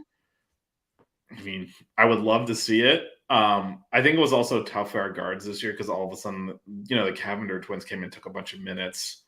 That a lot of them played less than they did 2 years ago because of that. So maybe, I don't know. I think that she has a decent jumper sometimes. Like it's inconsistent. Like I feel like if she works at it, she could become like a decent... I mean, maybe the thing isn't to talk about what players we should bring in, but what our current players should develop. Yeah. So Oldacre needs to work on her finishing in the paint. I think part of that's just getting more used to the college game. She got better as the year went on, but like I said, she's a legitimate, like, throw it into the low block and she'll turn and score, except she blows a lot of layups. Or blew, I should say, because I think as the year went on, she got better and better, and I think there's a leap to be made there. Oh, Giannis is out for game 2. Sorry. Look, I'm a Heat fan. I gave Jazz the speech on Sunday. We were trying to do Canes baseball, and he was, like, watching the Heat game off in the corner. I got an alert. Okay. But do you appreciate the Miami background at least? That's actually really cool. But yes, but that's a badass background. We lost Tyler Hero. Giannis is out for game 2. Give me a 2-0 lead, bringing it back to Miami. I don't think you understand the amount of Heat coverage on this network. We do not need it here. Well, me and Jazz can have a show about that then. I don't think you can. There's no more room for another Heat show on this network. There's off the floor or on the floor, over the floor. Collabs with Miami Heat. I could spend 2 minutes being excited that the Bucks don't have their MVP. Yeah, anyway, go ahead. I'm a Mavericks fan, so I don't have toleration for this. So, anyway, so you mentioned Spearman developing a jumper. I think it's going to be key if she's going to play the 4 off of Oldacre, because otherwise it's going to be hard to play them together, which is going to be a problem too. The female Kenny Kaji. Look, I can compare them all to former Canes Hoops players. She actually could be that. I mean, she is. There are times last year. It's the tall and scrawny. But it's also like there are times last year when she like flashed where it was like, holy F, this girl can play. And then, inconsistent as a freshman, she obviously against Villanova in the tournament, I think got a little bit much for her. Well, she hadn't been out with injury, so I think that she hadn't had an extended run in a while, but she was the one who kind of like threw the ball straight to Villanova, and just I think it had a bit of a moment there. It's all right. It's a learning experience. No, absolutely. But I think out of all the players on the team, she's got the most upside. There are times where you're like, this is big time. This is big time. Maybe she'll take that jump. Yeah, and I think she's gonna. I got faith in Coach Meier. Oh yeah, for sure. We're gonna do this again now. Another love fest. Love fest. Another Katie Meier. We're gonna do 2 things on this show. You already forgot one of them, which is to shout out Coop. We listen. You just did it right there. What's up, Coop? I have to do it for you apparently, but 2 things on every show. We shout out. I was gonna do it at the end, but Coop knows I'm always wearing the Coop bracelet. Yeah. Were you gonna do it at the end, or had you forgotten? We'll never know now. I was going to. I always have the Coop bracelet on. I know you do. That's what Coop, I was like. I was Coop been waiting says he's for always watching and listening, so I don't know if he's listening right now, but he might at some point. I was waiting literally an hour and a half for you to bring up Coop, and you didn't do it, so I went for it. Coop, if you're listening to this, answer your Twitter DMs. Maybe he says he has like over 300 messages or something on his Twitter DMs. He needs to close his Twitter DMs. That's what he needs to do if that's the case. Right. Yeah, but are we doing the? Don't try to say I wasn't going to shout out Coop. I always mean to read Price Picks too, but do I always do it? I had to remind you last time. So. I know, that's my point. So we back each other up. This is good co-hosting. Just in case. I wasn't going to forget. That's why I always got the Coop wristband. I know, but just in case, Make sure we cover our bases, and then we face Easton Parade of Katie Meier. This is what we do here on this show. Apparently, Miami just scored another football commit because I just got a text message. Well, do you want to see that? We can cover on the show. So if you want to go that, we are the. Should we look that up? Yes, go for it. We're the Six Rings Cage show. That we can cover. Let's do this.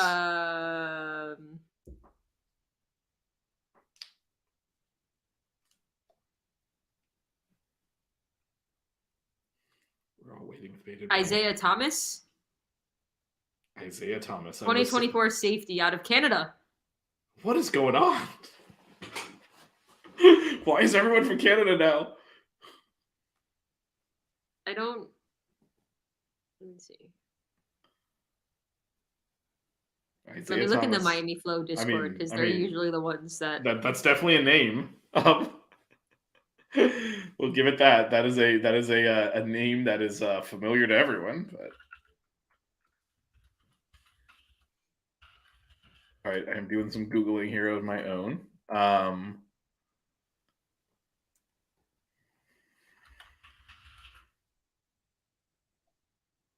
Emerging Canadian DB. Oh, he's in Clearwater now.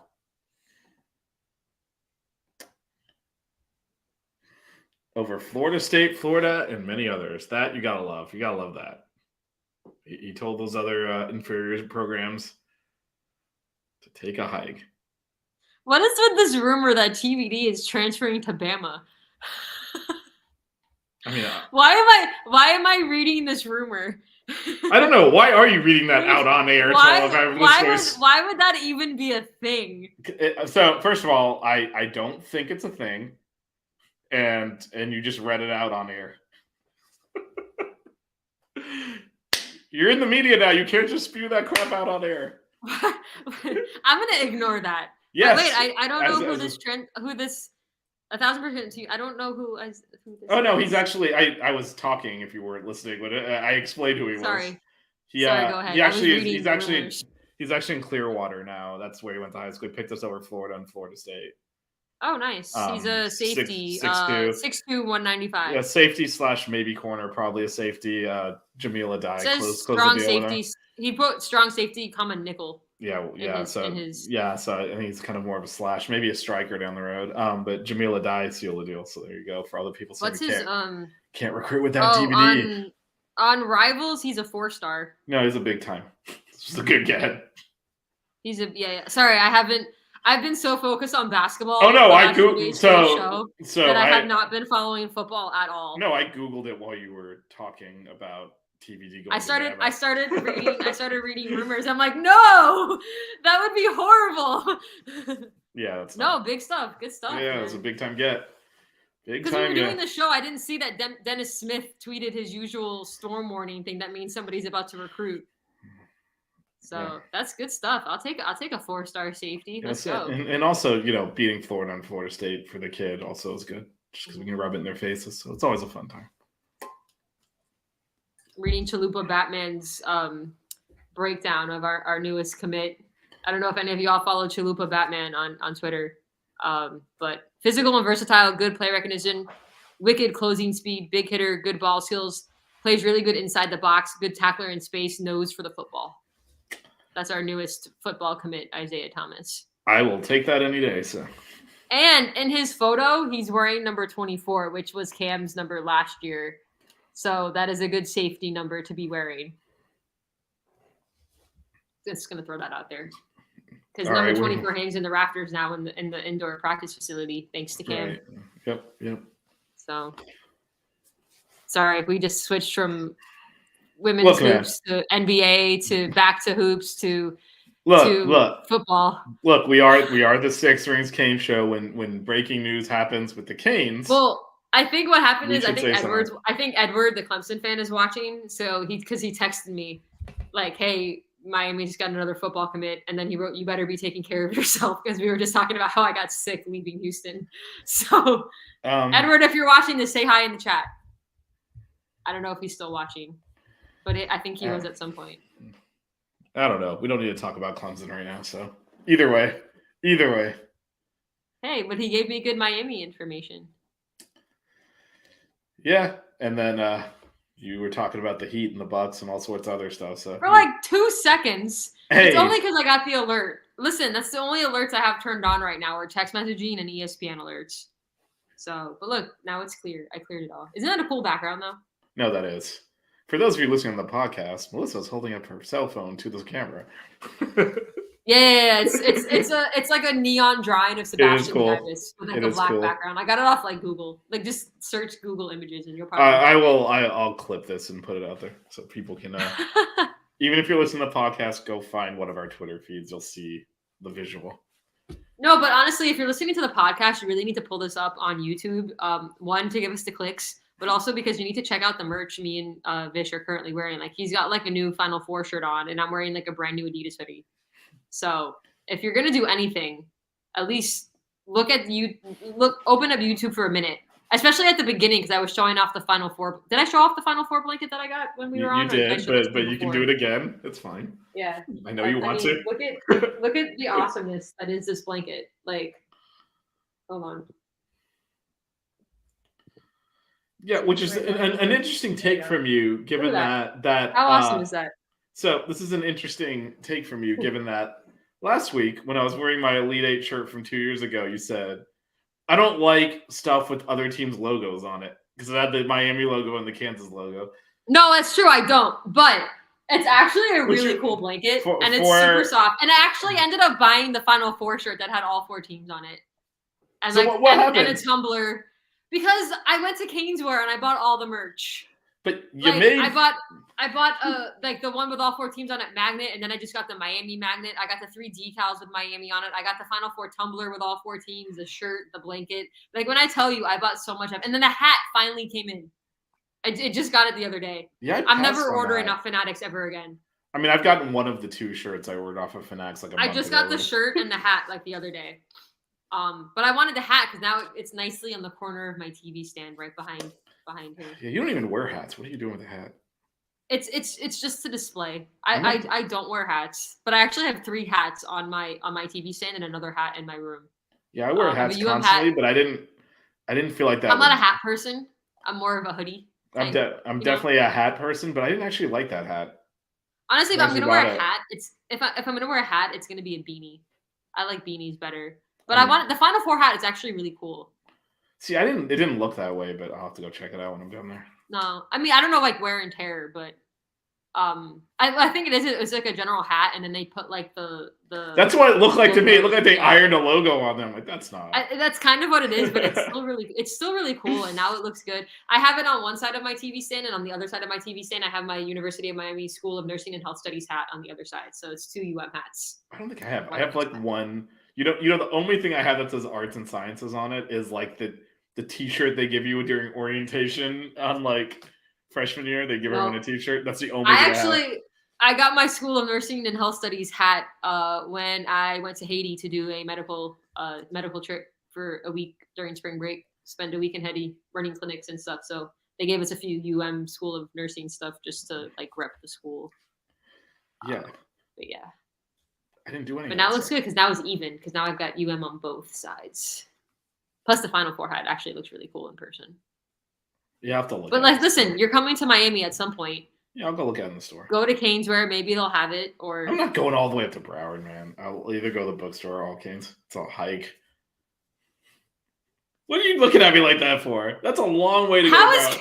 How is Caneswear going to become an official sponsor if you're going to go to their competitors? Look, man, I just spent $300 If anyone from Caneswear is currently watching this, I apologize for Vish's horrible attitude towards your store. I just bought several $100s of stuff off of their website. $305. If I'm going to go look at a hat, just to look at a hat, I'm not going to drive all the way to Broward when the same one is like 5 minutes from where I live. Why would I do that? Look at the amount of merch that I bought from it. This doesn't even include the but that's like all the Caneswear stuff. Melissa's holding a photo up to the screen. Yeah, that's a lot of shirts and stickers and a decal. Oh, I bought a sticker and I put it on my suitcase because I wanted stuff on my travel suitcase. So yeah, that'll be good for next year's trip to the Final Four. So. Right. Well, it's not a Final Four sticker. It's like a alumni sticker. Yeah, I know. Listen, and here's another reason. unofficially sponsoring having Caneswear as a sponsor, because Caneswear is the only place I can go where I can actually find University of Miami nursing school merch. Like, I can't find nursing stuff anywhere. Like, you go to the bookstore, they have like no nursing stuff. Really? Yeah, but Caneswear, I mean, it's been a few years since I've been to the bookstore, so they may have it now. But Caneswear actually has a U nursing decal, and so I had to buy one. It's on my fridge. But like, I just magnetized it to the fridge, whatever, because I was like, this is why Caneswear is legit, because they have nursing merch, and I can't find that anywhere. So do you think now I'm like wondering if they stocked it just because they knew you'd come in and buy it? Who's gonna buy this? Melissa will buy this. I actually said when I bought it, I was like, holy crap, you guys have nursing stuff? That's amazing. I was so excited. So I have it like, I didn't take it out of the packaging, so I just like put a magnet on it and put it on the fridge. I don't want to like ruin the sticker because like I can never find it. I should have bought a second one. I feel like you have a lot more loyalty to the nursing school than I do to arts and sciences. I don't even think I'm like. Well, we're. I mean, this podcast is taking a turn for like randoms. Like, we always have a random. Whatever. Well, I can click this with the graduation discussion from earlier, and that'll be a third. The nursing program is very underrated. People don't appreciate how it's probably the most underrated program at UM for how hard of a program it is. And anybody that was friends with me in undergrad will know they didn't see me for my last 2 years of school because I was constantly studying or at clinicals. So I actually had a class that started at 7 a.m. one semester. Because our schedules were so crazy. They had to, like, the earliest classes usually started at 8 a.m. and I had one class that started at 7 in the morning. I feel like there was like, I thought Tuesday. All right, so what? It was Tuesday and Thursday or Monday, Wednesday, Friday, right? Those were the. No, I had my pathophysiology class, like my junior year. It was like a 3-hour class and it started at 7 in the morning. Oh, okay. So you had some weird ones. Yeah, and then when we had clinicals, I had to be there at 7 a.m. and that was twice a week plus class. So, like, you get into like the last 2 years of the nursing program, and you're doing like 18 credits a semester, and it's all science classes. So I don't think people realize the difficulty of getting through a program like that. So that's why I rep my school. So, and it's one of the like top like 20 or 30 undergraduate programs in the country. So. You put in the work, and now you got to show it off, right? Listen, I got 2 degrees from there. I best be showing it off. I'm going to have to, you know what? I got to actually clear off my desk in my room and stop using it as a drying rack and do a stream from there, because then I have my 2 degrees on my dresser in the background. So my degrees are in their folders, and I actually... For whatever reason. Oh no, they're still in their folders. I just have it flipped upside down and displayed. I never actually paid to get them framed. Well, for whatever reason, like this was like in the last like 3 or 4 months, I was like, I should get those frames. So I ordered frames, and now the frames are just sitting there because it was like, I opened one of them up. There's all these instructions. I'm like, oh my god. So no, I just have them in their little folders and just like flipped open. Well, this is the thing, right? Like... So I thought I had lost my diplomas because I couldn't find them. You can get them from the school, though. No, I reordered them. Yeah. And then I found I have 2 copies. But anyway, they sent me this one, so I got this one going here. They sent me the little wallet one again. Oh, I have the wallet one. So there you go. That. I don't think I have the master's one. I don't know. Did they send them? I don't know if they sent a master's one. I don't think I got a master's one. I don't think they do a master's one. I still have like the tassels. I actually used to have them. I had both my undergrad and my graduate school tassels hanging in my car up until I got a new car a couple years ago. And then I couldn't display them anymore because it blocks my screen. Because my other car was so old, I didn't have any of that stuff, so it didn't matter. But like now, like they hang so low, it blocks the GPS screen and stuff. So I don't have them hanging in my car. Plus, like I figured I'm like in my 30s, I should stop displaying tassels. I'm assuming. Now I just have the UM license plate. Yeah, for me, I think all of that stuff is sitting in my parents' house in Florida, in Miami. No, I literally, and I said it on the last show, I have a box of like UM memorabilia, and like a lot of it is a bunch of signs I used to make for basketball games, including the one I got kicked out of a game, like that I made about getting kicked out of the game. Remind me before our next show to get that out so I can. Well, no, here's what I want to do, and I don't want to do that. What I want to do is when we have like, because I'm assuming the portal's still going to keep jumping, we're going to have basketball. There's going to be a time in like July where like we don't have much basketball. Anything to talk about. We'll just go through Melissa's box of stuff here, and you can hold up the show. Walk through all your sides. All of the Haith memorabilia. I can show you guys all of my UM hoodies. If you have something that says Faith and Haith in there, then I am gonna. Oh no. Oh God. Boy, it shame. It was a part of my time at UM. The shame. I had to put it on the blanket. The shame of it. So it's right next to a nursing school T-shirt. So at least you like, you balanced it out there. Well, and it's actually funny because I actually when I was picking out the T-shirts to get this blanket made, I actually asked my friends. I was like, should I put a Hates Faithful shirt on there? Because I have two of them. One of them like I use as a pajama shirt and it's like destroyed. But there was another one, this one, that I was just folded in my closet. I had like these are 30 T-shirts and I still have a ton more that I don't wear. And I was like, do you think I should use it? No. And my friend's like, it was a part of your 4 years there. I mean. They're like, when you think of undergrad, what do you remember the most? And I was like, well, between not having a life my last 2 years and going to basketball games, that's pretty much it. They're like, put it on the blanket. So I did. So, I mean, it was fun. I mean, I know we weren't great, but going to basketball games is probably my favorite thing that I did when I was in undergrad there. It's like the most memorable thing. Besides the time that I got recognized in the dorm elevator as that girl that goes to all the basketball games. I mean, that's pride. You're like, you can be associated with one thing at the school. Yeah. It's like my sophomore year, and I got into the elevator, and this guy looks at me, and he's like, aren't you that girl that's at all the games? And I was like, yeah, hi.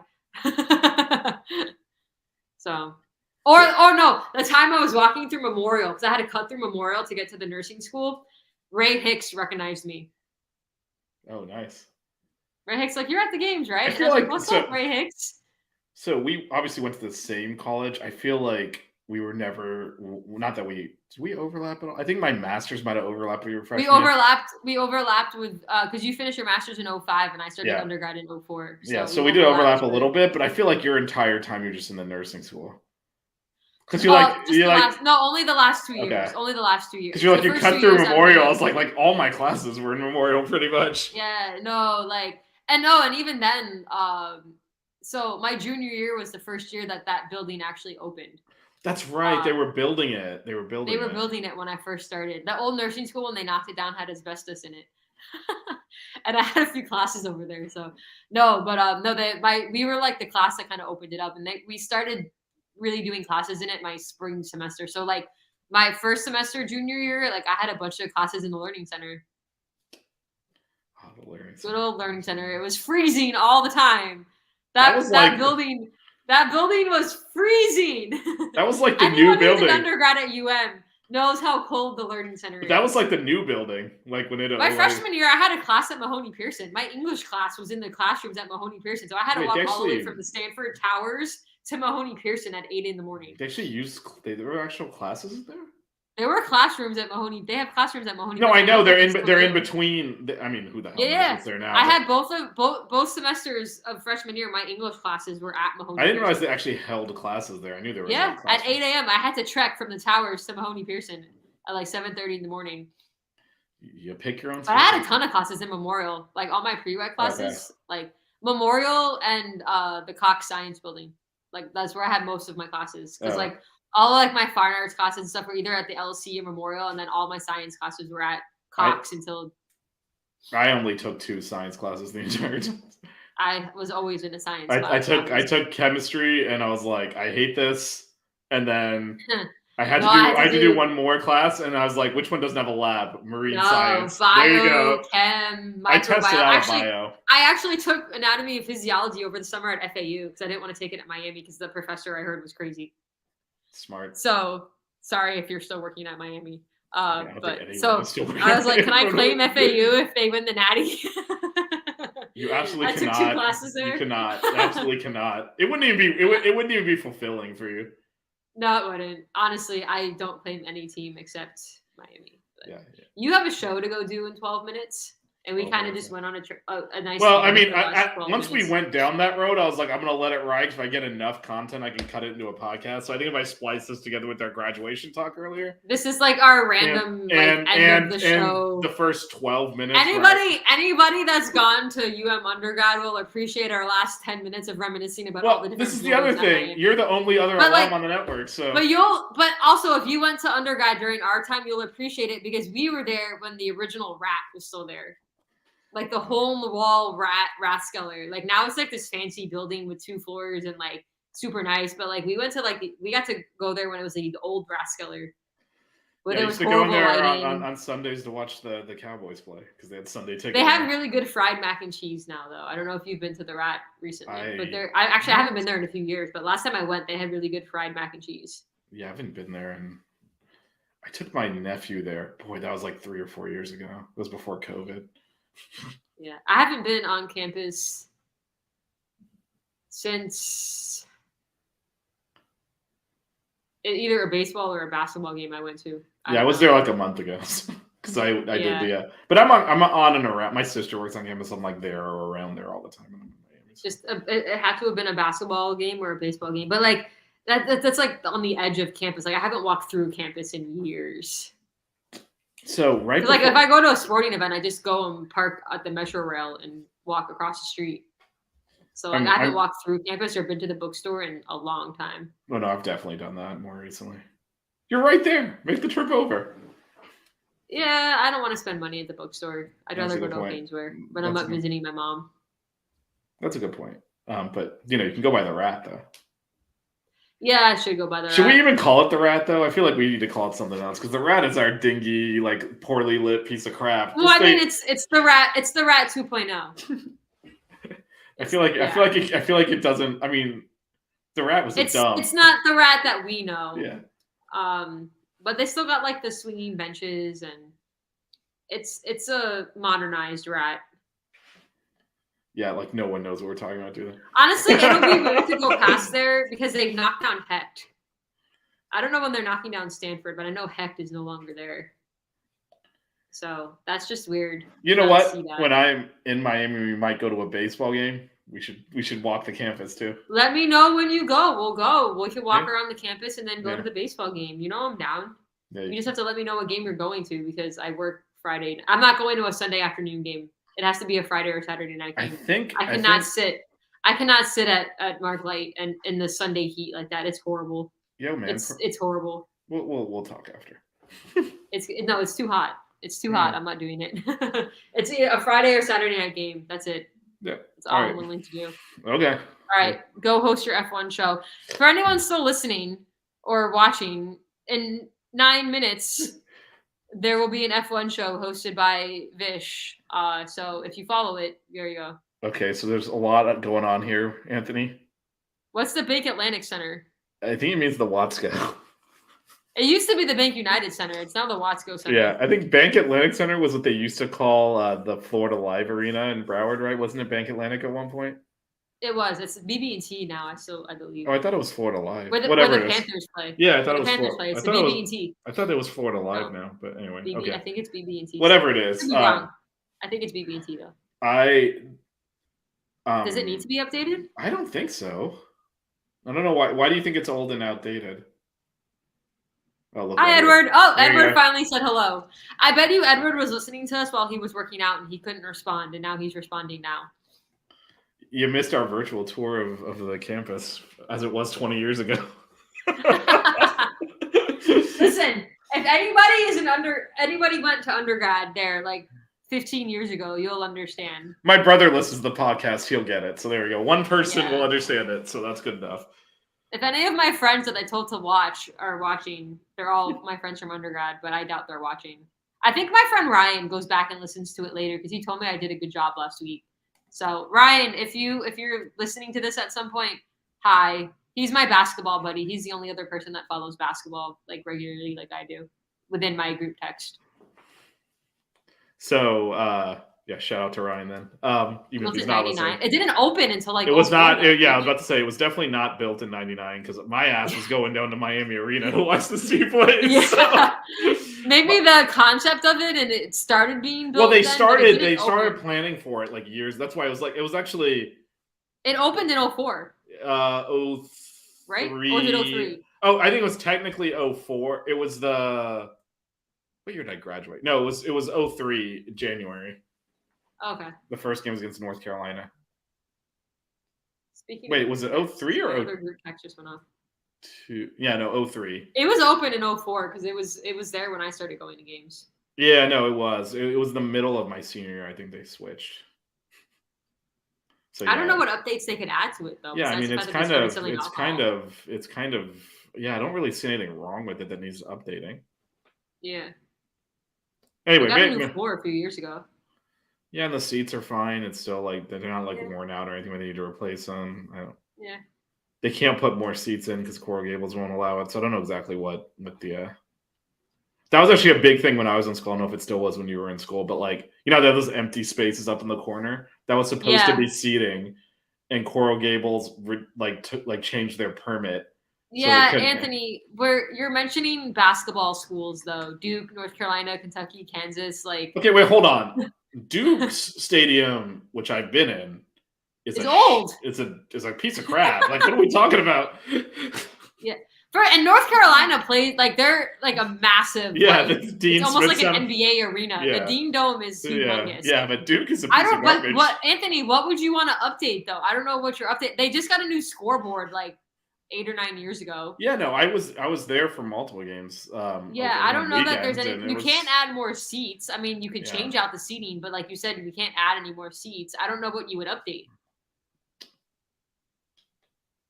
Is it just the years that you're saying it's outdated? Because it doesn't look worn or anything. You don't walk in and go, man, this thing is.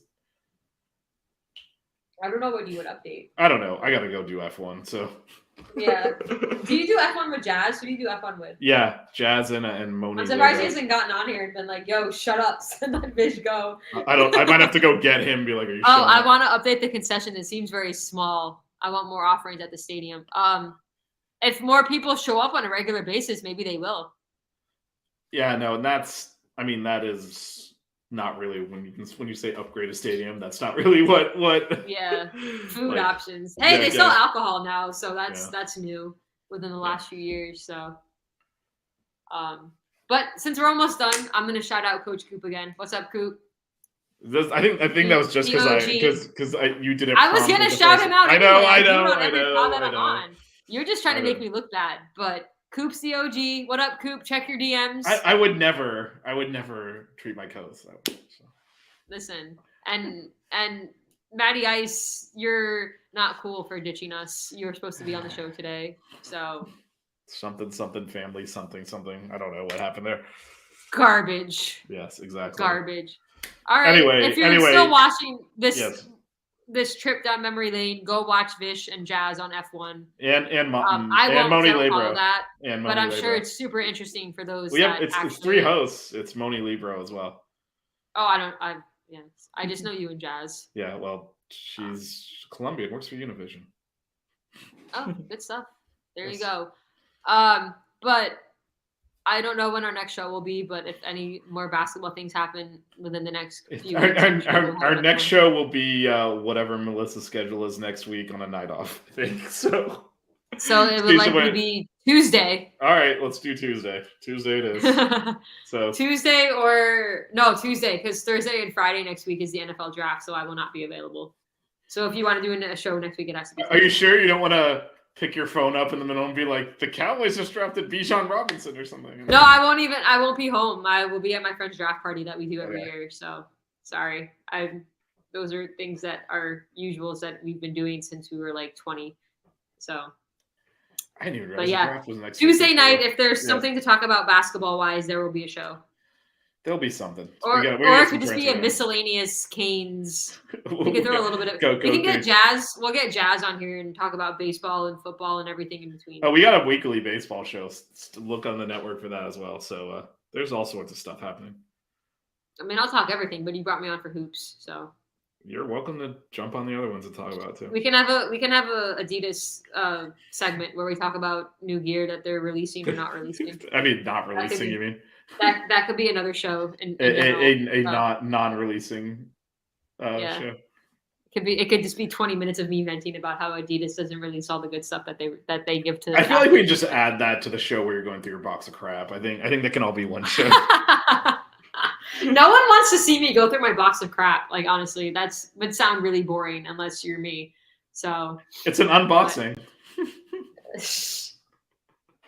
The colors on those posters are probably so faded. Not even joking.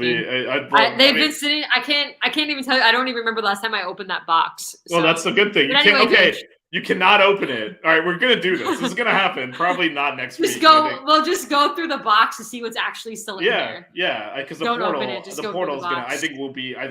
Being more serious. I think Tuesday we'll have portal news and stuff. We'll be talking about. There's Jazz. Oh, I knew it. All right, man. I'm coming over. Hi, Jazz. I'm coming over, man. I'm coming over. You missed our tour of campus, though. Jesus. All right. We're ending. Almost 2 hours. Clearly put too many quarters in. It's not just me. I am definitely partially to blame, but it's not just me. We kept talking just to see how long it would take for you to come on the show, Jazz. Did we? Well, we did now. All right. I do have to end it. All right. Peace out, everyone. Vish. Watch Hitting Everybody the shop at Caneswear and go on fan pics. Bye. The 6 Ring Kane Show.